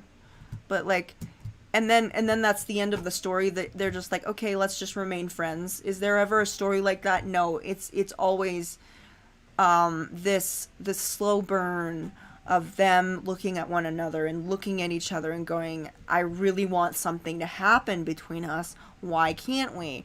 And then they're like, yeah, I'm not gonna be the selfish son of a gun that decides, okay, I'll just bite you, that's it. Cause problem solved. I can't fall in love with a human, but if you're not human, problem solved. You're a vampire, you're one of my kind. But then, you know, it's the burden of the bloodlust that you don't want to give the other, you know, the guy or the girl doesn't want to do that to the poor defenseless human. So, you know, he doesn't, like, she's into it and he's not, and that's usually the way it goes. That's the way it goes. It's just like, no, there's never a point in any of those movies or books or shows where all of a sudden he's just gonna give up his blood. He's just gonna give up and he's gonna like just say, hey, yeah, we can make this work. No, because it's a contradiction. It's a confliction. If you saw somebody that is like trying to make friends with your hamburger, you know, it's like it just doesn't work. It doesn't work, okay? You can't make friends with things that you're gonna eat, you know? You can't. It's just not possible. And that's why a lot of us eat meat, because we don't see what happens to them. We don't have a name. We're not attached to them. That's why we eat meat. I don't see anything. I mean, you know, no judgment there. I know. I know all about that vegetarian stuff, the vegan stuff, the plant-based food thing. I know about it. But we're not going to go into that. What I'm saying is, you can't. You either eat or you love, and you cannot do both. That's why we love dogs. Nobody really eats them. That's why we don't eat them. Because they are dogs. They are pets. They have a name. Their name is Cheryl or Ed or something. And then you have, it's one of those things. It's you're either this or that. And, but, you don't want a familiar. You want the love of your life. You want somebody that you can keep safe. But if you are a danger to someone constantly, which being a vampire does endanger you to some point, but it's not like frickin' Twilight. It's not like Carlisle. Carlisle was the dad in the Twilight. There was Carlisle and Esme, and yes, I know about the Twilight. And so he was doing that, and that was the issue right there. Was he had like this incredible drive. Like, he was around blood so often. He was a doctor. He got immune to it. He was immune to the smell. The smell did not drive him crazy. It didn't give him cravings. He was just really used to it. And he said that he had challenged himself for many, many years to build up that confidence. And I think that's a great story, but it doesn't usually happen within a lot of stories. Usually it's the first kiss that does it, and then before you know it, they're gone. They're gone. They're gone. They dead. So, or they turn into a vampire. And I'm sorry, nobody, and this is the way people think. This is how I've thought. This is how other people think. Nobody's sitting there and saying, well, can't she just, like, keep her humanity and they can fall in love and and it can all work out. I wish it were that way, but nobody wants to. You don't want to go through seven seasons of a show about that, of how he's okay with her humanity. That sounds really boring. I'm just saying, I want there to be some vampirism in there. You gotta have somebody's gotta turn. Okay? Somebody's gotta turn. And I know, it would be nice if they could just get along, but, like, that's not exciting. That's not exciting, is it? Come on. Who wouldn't want to be a vampire? It's cool. You get to climb up walls. You can't, you're really hard to kill. You can live forever. And there's just a lot of cool aspects that you have as a vampire. And so it makes perfect sense that that girl would say, hey. And it's really an act of love on her part, because she's wanting to be part of his world. That's what's sweet about it. It's almost like a little mermaid. I'm part of your world. Part of your world. You're just like, yeah,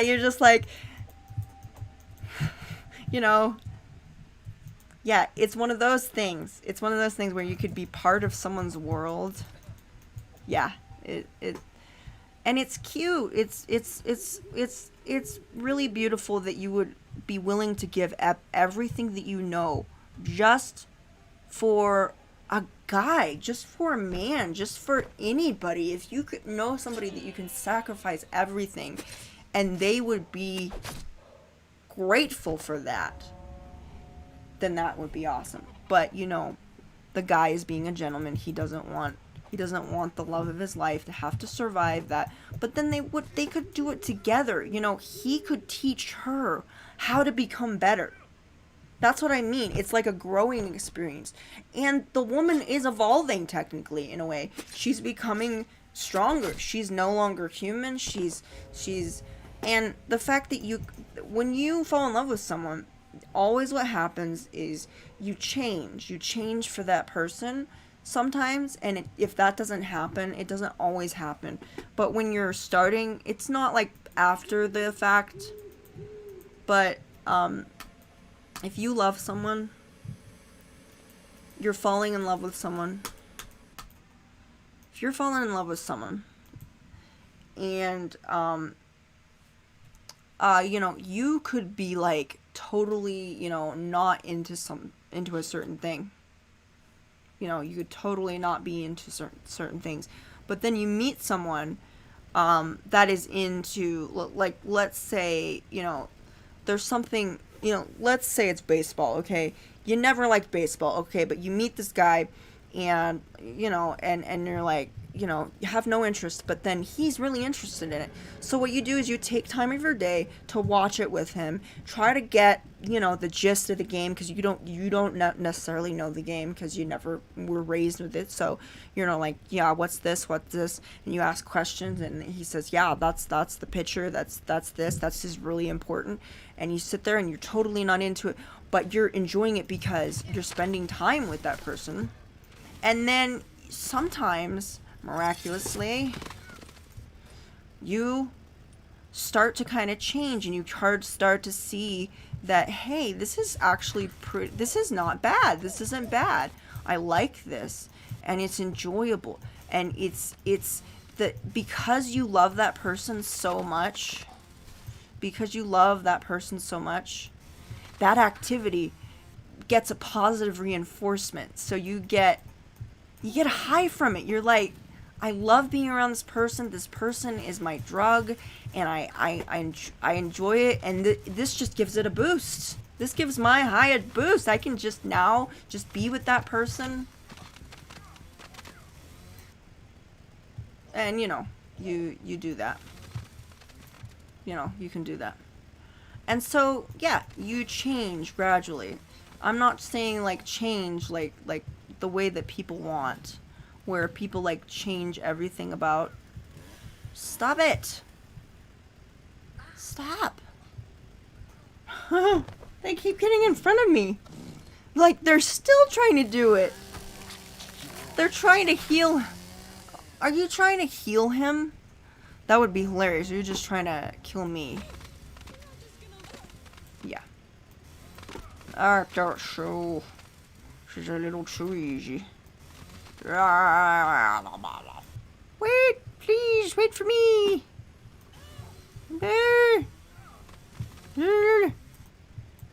Oh, he has to stop. Wind it up, because that is not frickin' fair. I have to frickin' open the door. I have to press a button. You just go right through.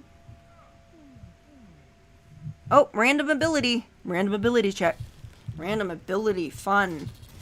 I get a random ability that I don't even want to use at any time, but they think that I need it.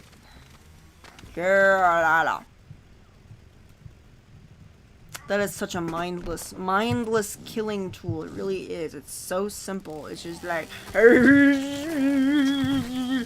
I'm not even doing anything. I'm not like pushing a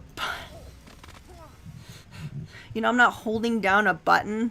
I'm holding down the mouse key button. I'm not holding like a button. Nah, I'm not doing that. It's just like, as soon as you push a certain button, it comes on.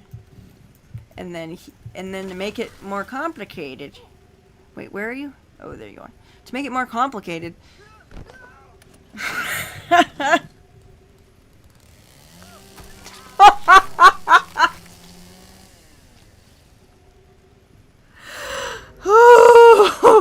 Oh, have you heard of the Bloodstone? I don't think that's the Bloodstone that we meant. That isn't the ordained Bloodstone that we're looking for. No. It's not. It's not. Yeah. Boom, boom, boom. Is there anybody else over here? Does somebody go up here? I think somebody's up here. Is somebody up here? Somebody over here? No? No? Yeah, hello. That was cool.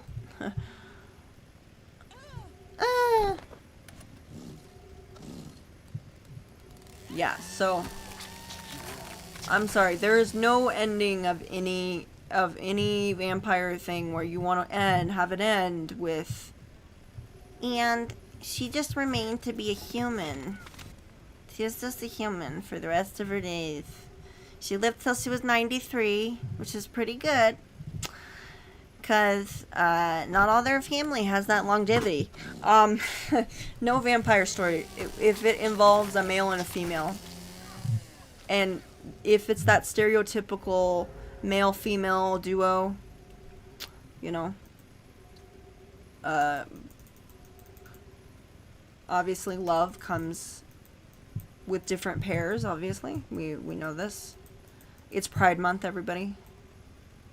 Let's give a round of applause for all the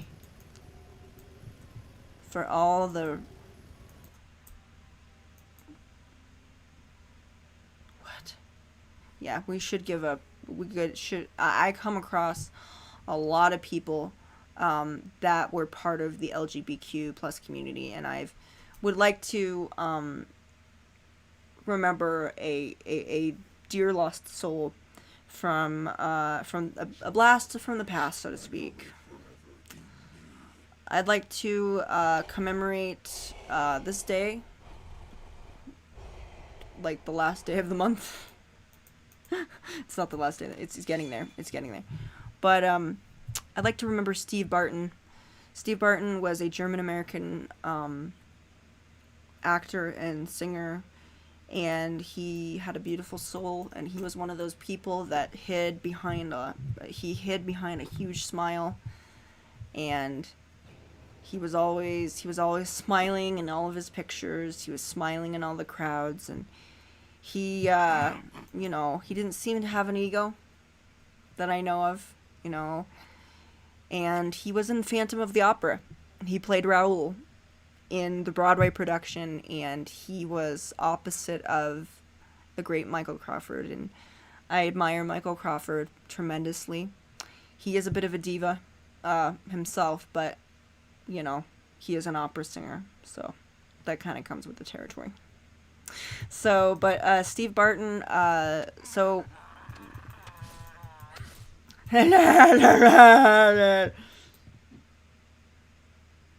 sorry, that was his laugh. Thank you, Ander. Thank you, Anders. We love you. We love you. I love you.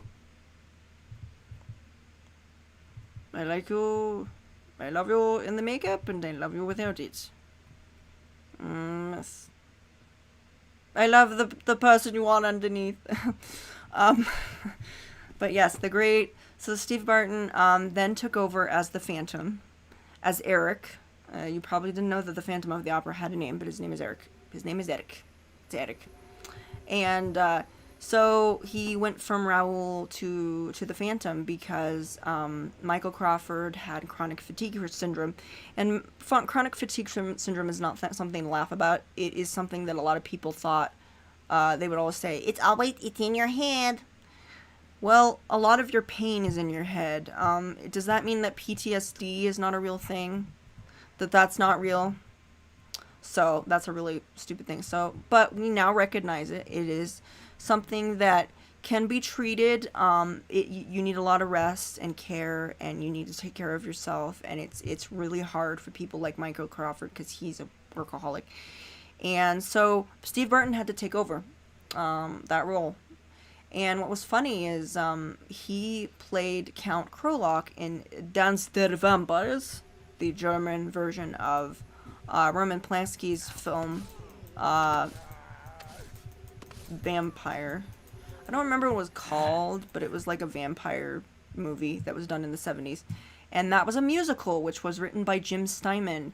Jim Steinman has written Eclipse of the Heart, which Bonnie Tyler sang.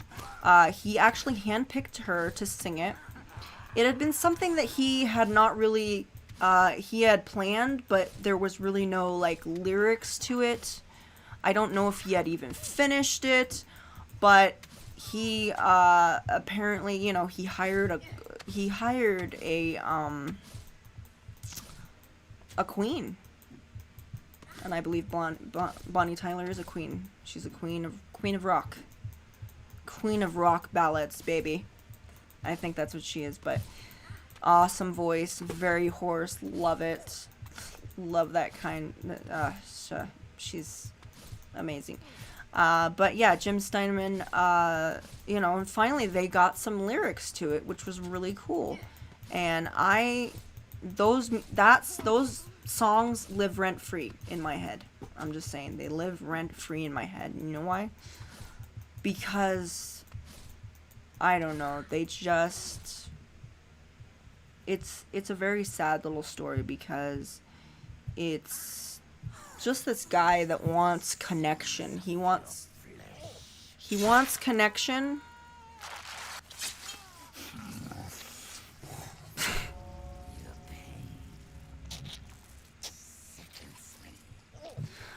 I thought you were enjoying my pain. Not my pain, darling. I'm not.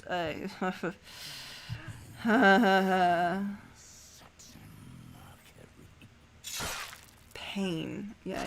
Oh, suffering. He was going to enjoy the taste of my suffering.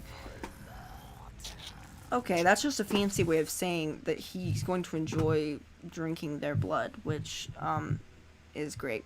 But yeah, it's a very sad story. The Dance of the Vampires is what it's originally called, and Steve Barton was in it, and he played Count Krolok in the German version, which was completely in German. I've listened to it. It's amazing. But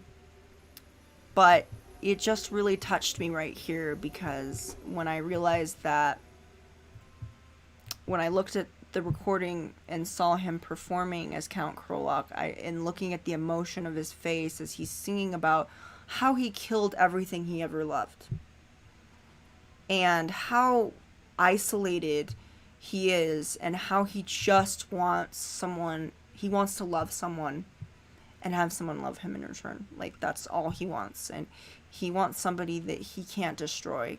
He wants so much for that. And just the look on his face, the tears that he gets in his eyes when he sings that song.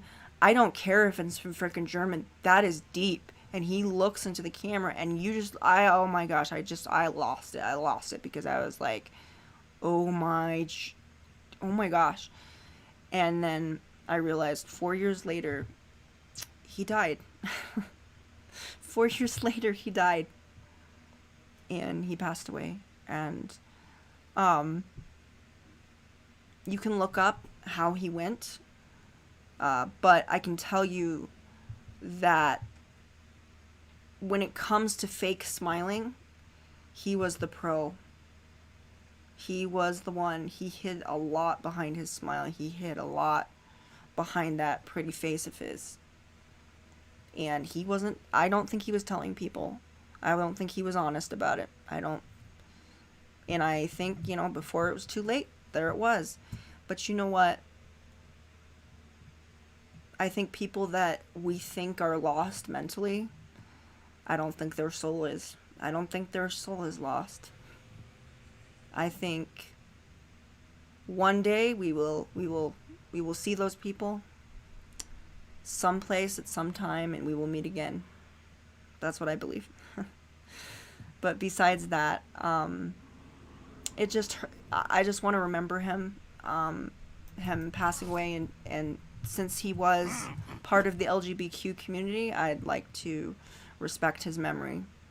And I listened to him sing Tends to Vampire every day. And I enjoy it, and it is a wonderful inspiration for me when I'm writing. I love it. I just float away with that voice. I get lost. I just go, oh, I get lost in it. I just kind of, oh my gosh. I mean, if that guy was singing to me, I don't care what species he was. Well, I would. Yeah. I'm definitely not into, like, if he was an animal. I'm sorry, I'm not down with that. To each their own, but like, yeah. But I wouldn't care if that person came from a different, wherever they were from. I mean, I would listen to that person. If they started singing about, you know, all the heartbreaks that they've had in their life and opening up to me, I would be like, hey, that deserves a date. That deserves a date right there. But I'm not single. I'm not. So, yeah. But I think that we can fall in love with people regardless if they are, you know, you know what? How many times have we done that where we fall in love with someone and, you know, they don't have, you know, they're not, you know, they're not necessarily attracted to you, or they don't even exist, or it's just a character. You fall in love with characters. You just do. You fall in love, but you fall in love with people also, and it has nothing to do with romance so much. It's you fall in love with the person that's inside. And I think we can fall in love with who people are, not necessarily as a romantic partner, but as somebody that has as a friend, somebody that we look up to, somebody, maybe it's not even a real person, but I'm going to tell you, a lot of people are like, well, why are you crying over this? This is a fictional character. I'm sorry, fictional characters are more relatable than people are sometimes, because they actually make more sense. They actually make more sense than actual people do, you know? They do things, and, but yes, I'd like to remember Steve Barton. Please, if you haven't looked him up, please do. Look up Steve Barton, Dance of the Vampires, and you will be amazed. The things aren't really, really high quality. Some of them are really good, and some of them are just like, yeah, you just filmed that on your iPhone 6, didn't you? You know, yeah. And it's a pity. It's really a pity because I had to sit through the Michael Crawford version. Yeah, I had to. So Michael Crawford also took on the part of Count Krolok, the main vampire. And I have mixed feelings about that. I enjoy his version of it. I enjoy his voice. I enjoy him in general as a performer. I respect him.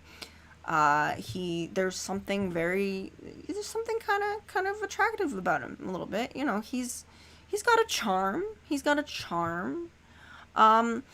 I didn't really see it at first. I was just like, is this the guy singing?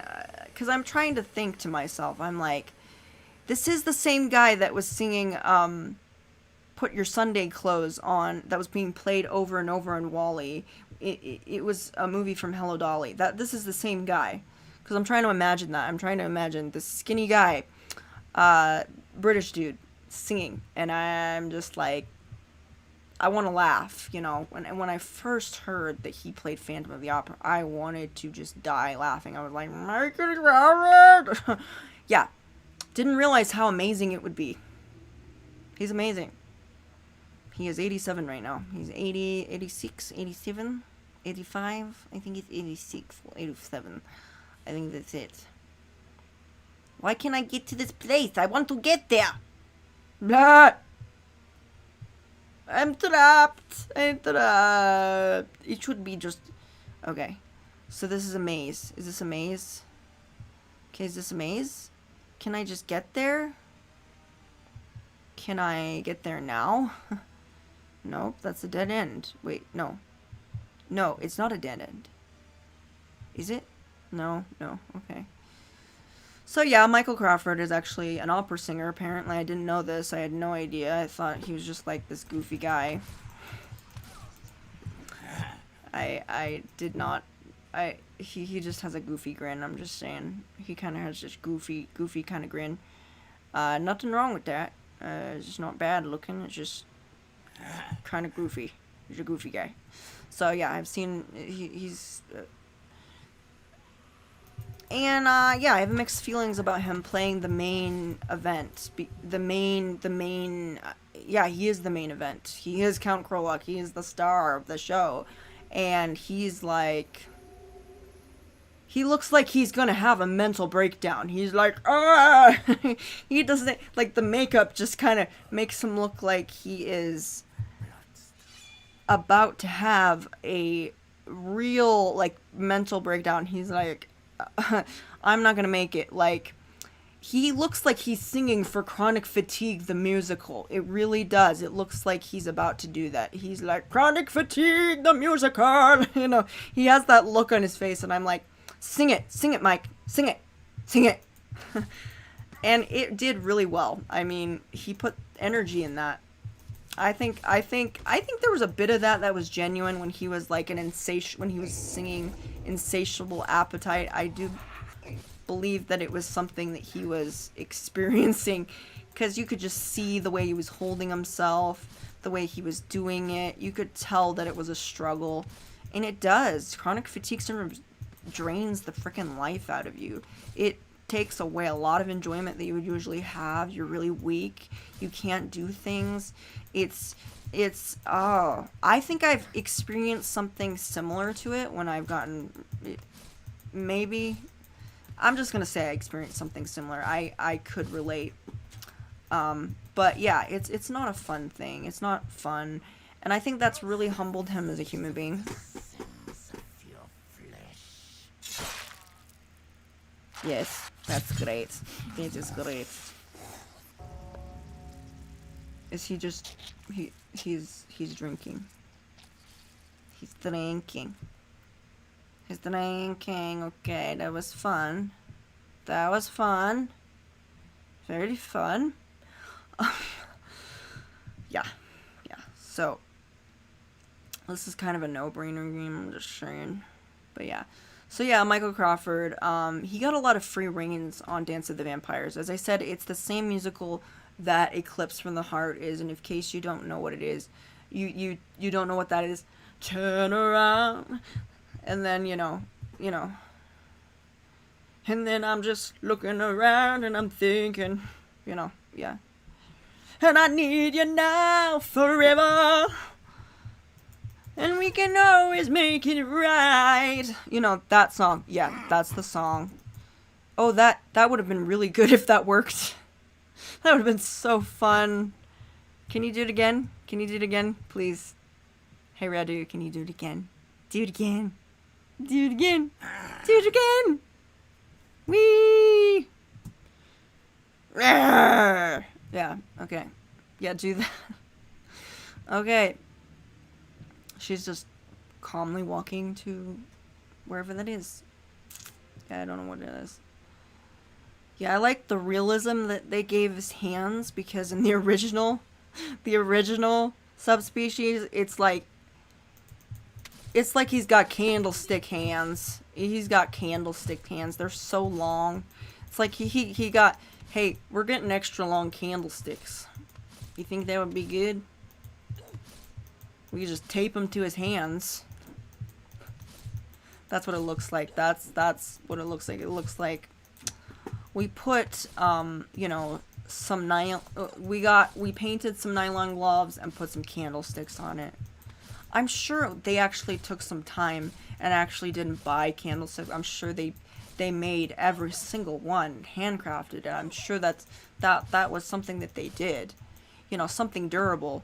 But you have to remember, he also snaps them off in order to make his minions. So he has to snap his freaking fingers off. So it had to have been something that one of those fingers had to have been breakable. So he probably had 2 sets of them.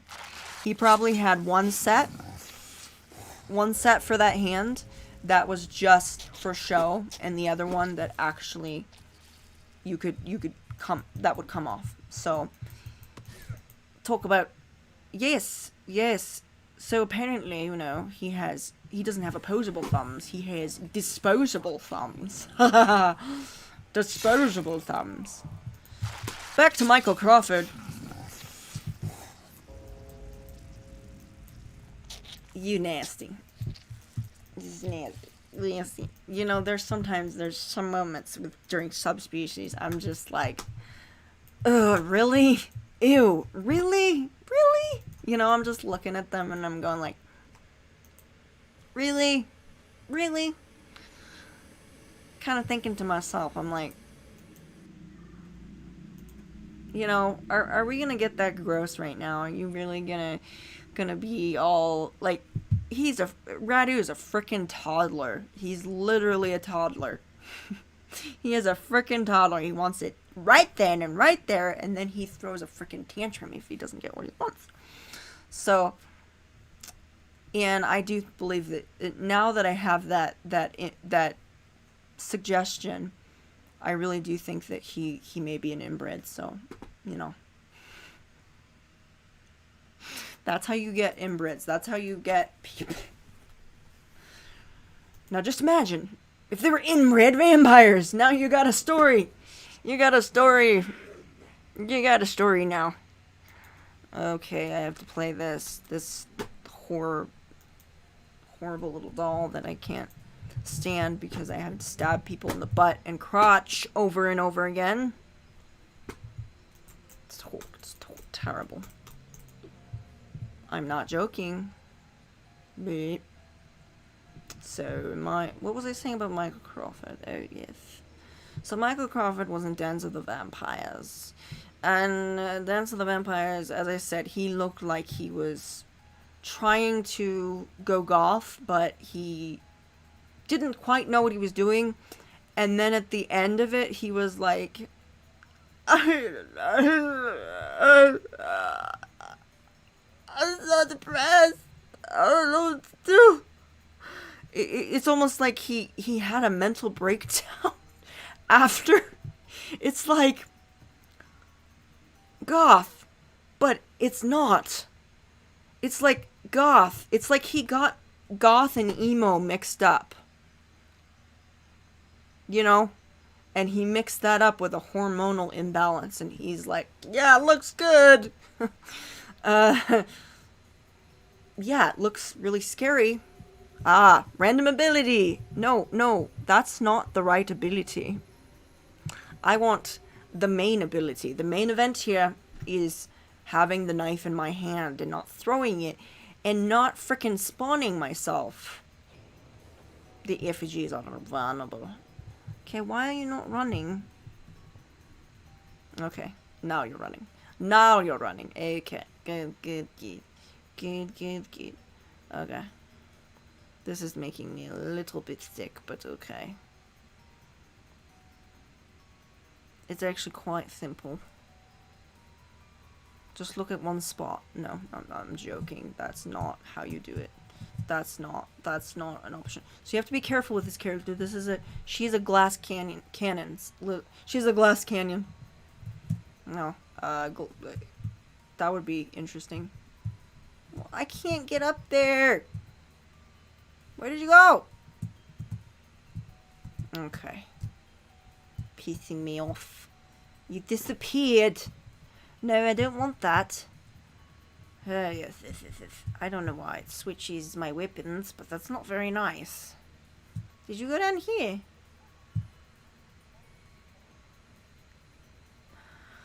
I'm sorry, I'm hearing goosebumps effects. Obviously, some of these characters were before Goosebumps, okay? Yeah. But yeah. Enough about Michael Crawford's makeup. He did really well. Some of the songs weren't really suited for him. Like, he doesn't have a rock opera voice. I'm sorry. He's like happy chappy kind of voice. Or I am that creepy guy with the thin voice that I am that creepy villain that you might be into. You might kind of have a crush on. You know. But it's opera. And I was like, okay, well, give me some opera. No. He decided, and I need you now, forever, and I know that we'll get it right. And I'm like, Michael, darling, you know I love you, but it sounds weird. And he's singing, but it almost doesn't sound like he's singing.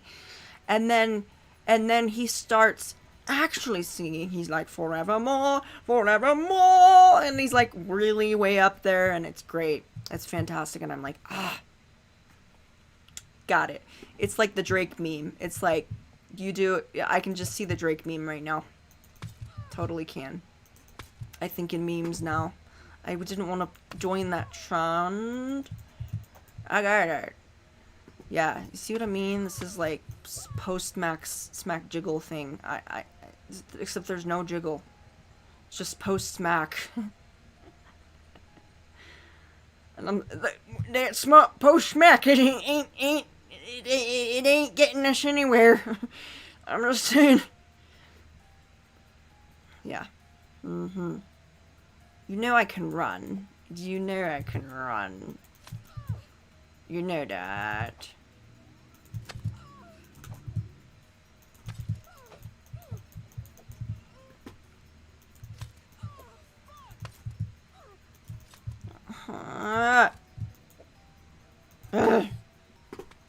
So, hey, you. Okay, I'm not gonna deal with you right now. I'm just hitting the car. But then, yeah. But then he gets better. He gets better throughout the thing. He gets better throughout the musical. As I said, I watched most of it.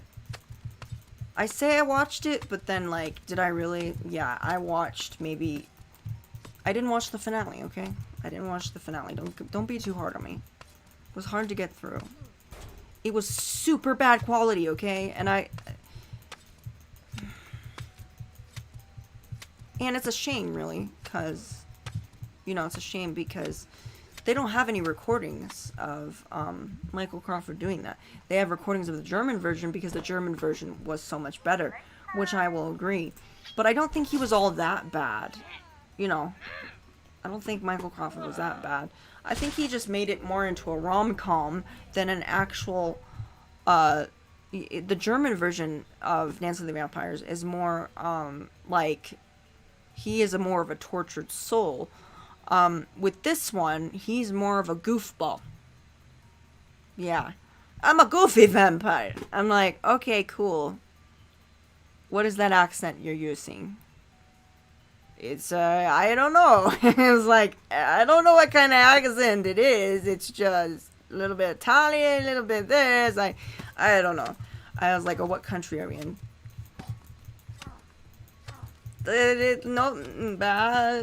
It's a small country. Nobody knows. I'm like, okay, take your word for it. Yeah, he did that. So I'm trying to keep eyes level. I'm trying not to look at his... I'm not a freaking weirdo, so I'm not gonna sit there and... Because you do see where I'm stabbing, kind of. I'm stabbing his knee. I'm giving him some dignity. So I don't have to stab him in the crotch. If that's just not cool, you guys. You just don't stab people in the crotch. That's not nice. That's just psychotic. Yeah, but stabbing someone in the knee is so much better, right? So much safer, right? Don't quite think. I think there's something a little bit off with that logic. Just saying. Something bit off with that logic, I believe. Okay. Dynamic sound. Okay, so here we go. We're going the red, honey, honey, honey, honey, honey, honey, honey, honey, honey. Yes. No, I'm not. I'm not helping you. I'm killing you. Help me, help me. Okay, what? Get that right there. Get it, get it, get it, get it. Get him, get him. Get him, get him, get him. Get him.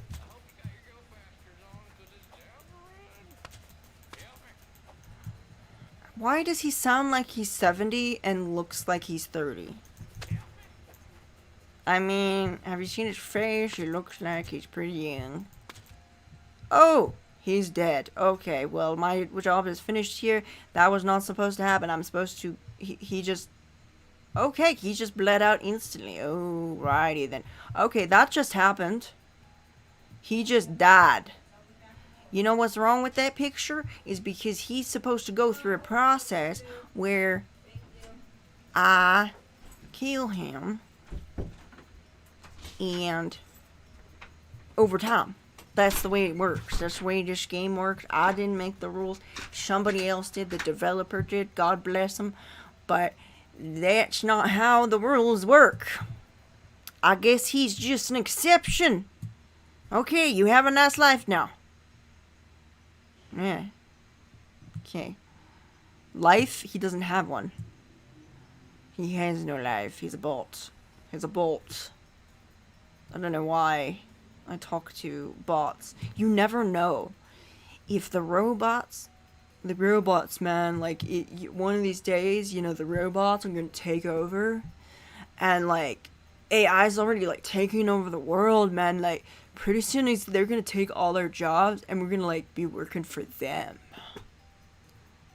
Yeah. So I just have that in the back of my mind, in the very back of my mind, that if AI does gain sentience, you know, any of these bots or whatever, and they actually become sentient, I would like to be on their good side. I like to be that person that actually said, hey, you're nice.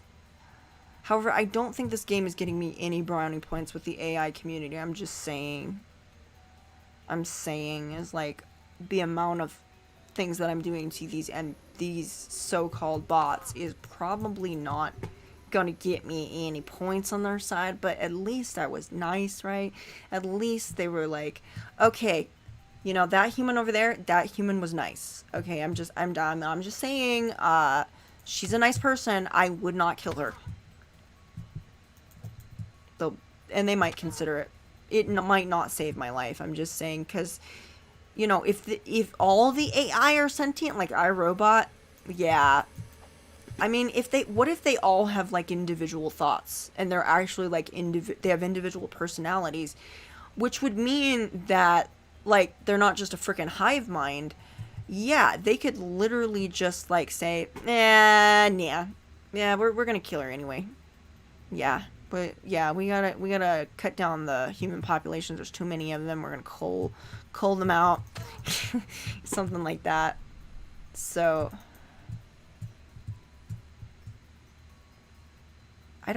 what? That doll just took off. I don't remember seeing that. I don't remember seeing that at all. So honey, I'm gonna do this right here, right on your head. Because I know, no, we're not going to be doing that. No, we're not going to be stabbing, no. That is your nether region, and we don't want to be in your nether region. We're going to do it right in your face. Ooh, no, I don't want to see that. I want to see your beautiful face. Come here, give me your face. Oh, I don't want to hurt you, I just want your life. It's okay. Just relax. This will all be over soon. Please. I want this to be over with. Don't you? Please. I'm working hard to do this. Playtime.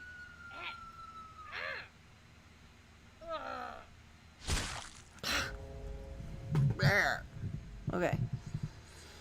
Can I get over there? How do I do that? I must have to go through... this way? Can I go that way? Can I go that way? I don't know. Let me see. Let's see. No. Maybe. Yes. Blah. But it.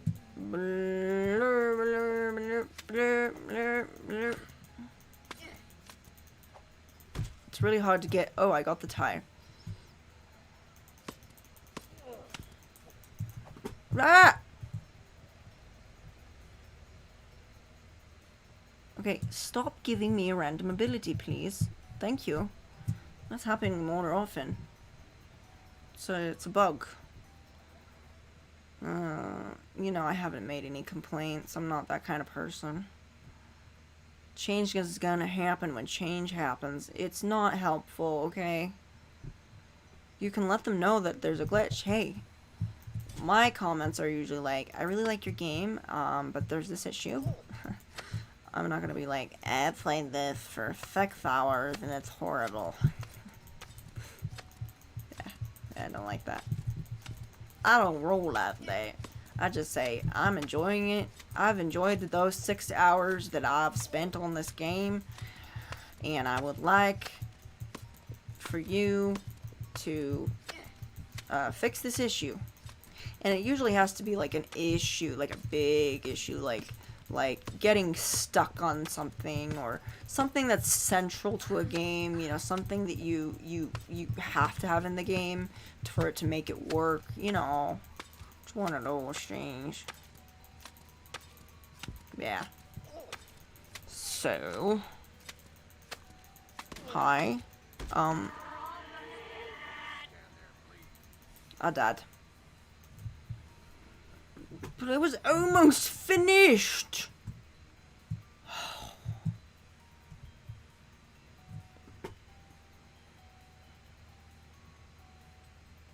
I was almost finished.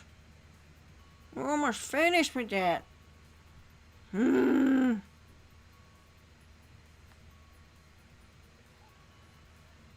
What? Oh, there he is. Okay.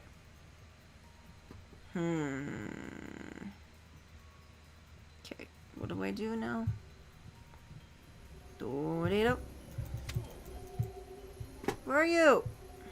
Okay, stop. Okay. Okay, here we're going. Here we're going. If. Anyway, believe it or not, there was actually a Dracula the musical. Yeah, I listened to it. I did not really like it. I didn't like Dracula the musical. It was weird. It's weird. It's a weird little thing. I mean, it was a little... I liked the opera bit. Sometimes when the operas... there's some opera that's amazing. Like, it just... There's opera that just stays with you all the time. Like, it's just... But when you say opera, I'm like Phantom of the Opera. I'm like bits of Wicked, you know? I'm like Cats, does that count? I'm thinking Broadway. I'm thinking Broadway musicals. I'm thinking, I'm not thinking Nessa Dorma necessarily. And there is a rock opera, which is really just rock. But, and then there is an actual, there are two kinds of rock operas. There's rock opera that's literally, you are singing opera, you're singing actual opera. And then there was opera where it is kind of just like really, you know, it's rock. It's just rock. It's hard. It's you know, you kind of snarl it, and it's hoarse, and it's awesome, and it you know, you belt out the whatever you're singing, and it's great. You know, you put a great amount of stress on your voice. It's awesome. But then there's opera. I would say both are very. Wait. I would say both are very like physically demanding as well as vocally, because opera's like really putting it out there, though. It's like, oh, you know, that's really out there. But then then again, rock singing like that takes an amazing amount of skill as well, and power. So have respect for both. I think both are within their element, and I think both are equally as good. But I like both. I like both genres. Typically. But when I think opera, I think... Yes, that's typically what I think. Well, that was pretty much all of the characters, and the only one that I didn't do was that girl. Edith. Edith. I don't like her. She's very slow. She has the similar power up that Radu does, where he's just like and lunges, but she goes farther. She can teleport, which makes her like that nurse in Dead by Daylight. But in that one, that is also a disadvantage in a way too. It's a disadvantage. It's a disadvantage in a way, I do believe. So it's a disadvantage in a way, I would think. In a way, it is a disadvantage. In an aspect.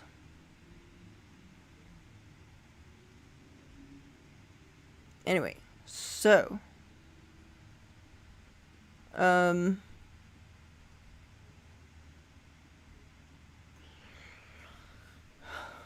So, yes, that was Horror Legends, Poor Legends, Lore Legends.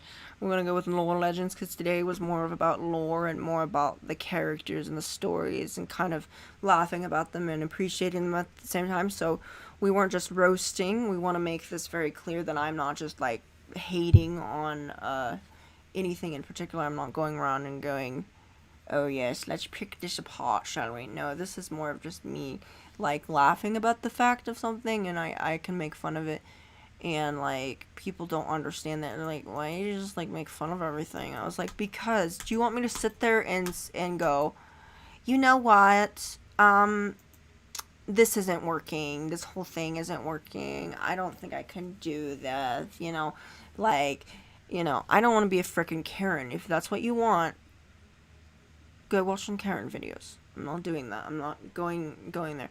I am going to give you some good and some bad. If I'm going to give criticism, it's going to be hilarious. It's going to be funny and it's going to be amusing. And that way people can look at it, because when you're being funny, people don't necessarily think to yourself, yeah, that person's just horrible. That's a horrible person. Okay, yes, there are ways of doing things where you could go beyond what your limits are, and you could be so offensive, but you need to let your audience know that you're joking, that you're not actually being serious about it. You need to let them know that. And anyway, I hope you all have a beautiful, blessed day. My hair is coming undone. Take no notice of that. And I'm probably I might come back, I don't know. Who knows? I might feel like it, I might not.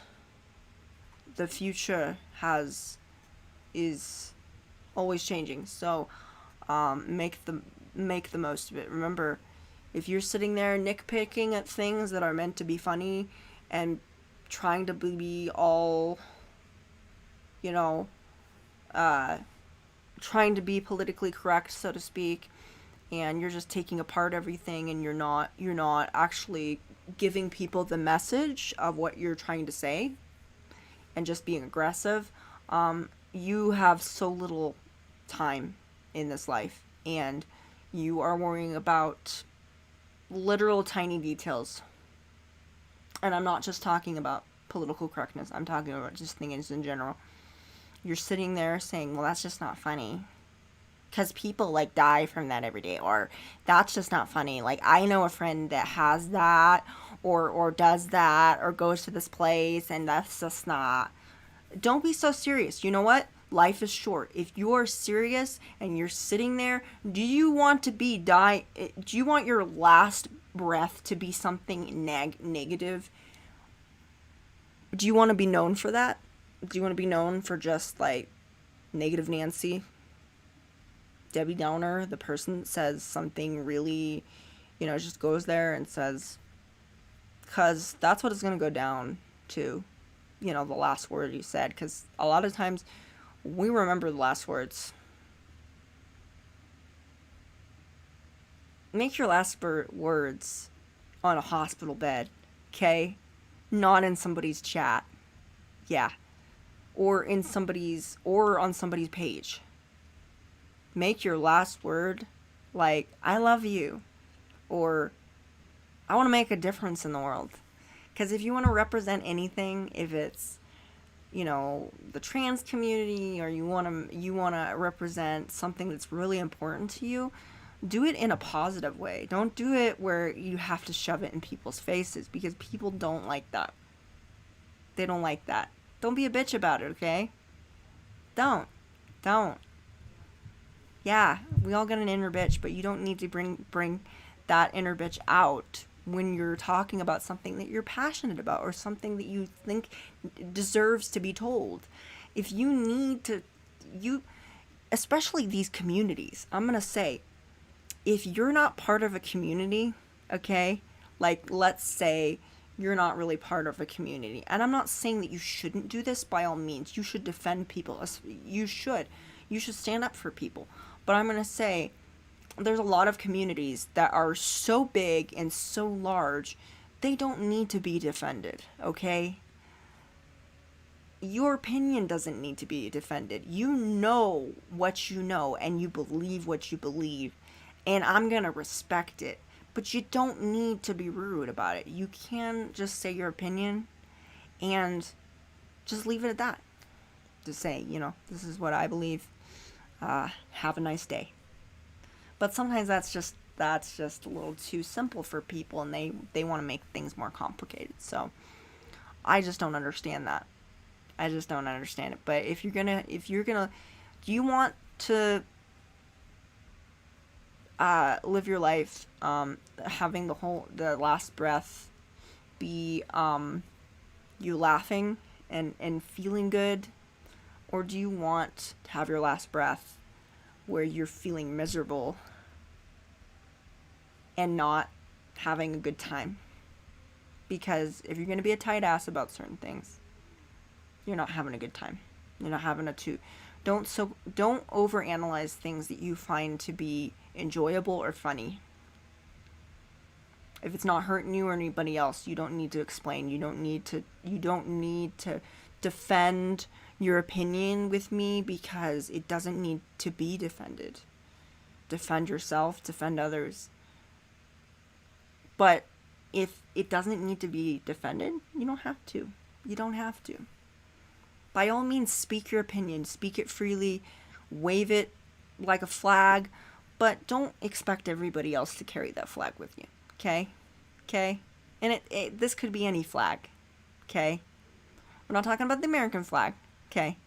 Not everybody waves that around. It's because some people they live in other countries, you know. So, yeah, if you're gonna have a country, no, you're not gonna have a country. That's what England did. But if you're going to have an opinion, yeah, just share it gently and say, I believe this, and you look at them in their eyes, and don't tell this over a text, because people often think you're being condescending or rude. They're like, I'm having a really good time. Oh, you are? Yes. and that's, I hate you, Karen. You know, that could be the situation right there. Because there's no, you don't know if they're being genuine or not, or they're actually just bullshitting you. So thank you so much for joining, and thanks for the shares and the likes, and please, if you can, I will be, so probably what I'm going to do is I'm going to be going on Twitch again, and if I urge you that if you are on Twitch at any time, or if you find any of my Twitch lives here on YouTube, please go to my Twitch channel. Check it out. You know, see what's going on. There might be, I'm not live on there, but please check out my other lives that I have uploaded on here, because I've downloaded quite a few, and so I've uploaded them or exported them, or whatever you call it. You know, they are here. They were there, and now they are here. Okay, that's they migrated. Okay, so because I didn't want to lose my lives, because on Twitch you lose them. Yeah, so but it has been good, and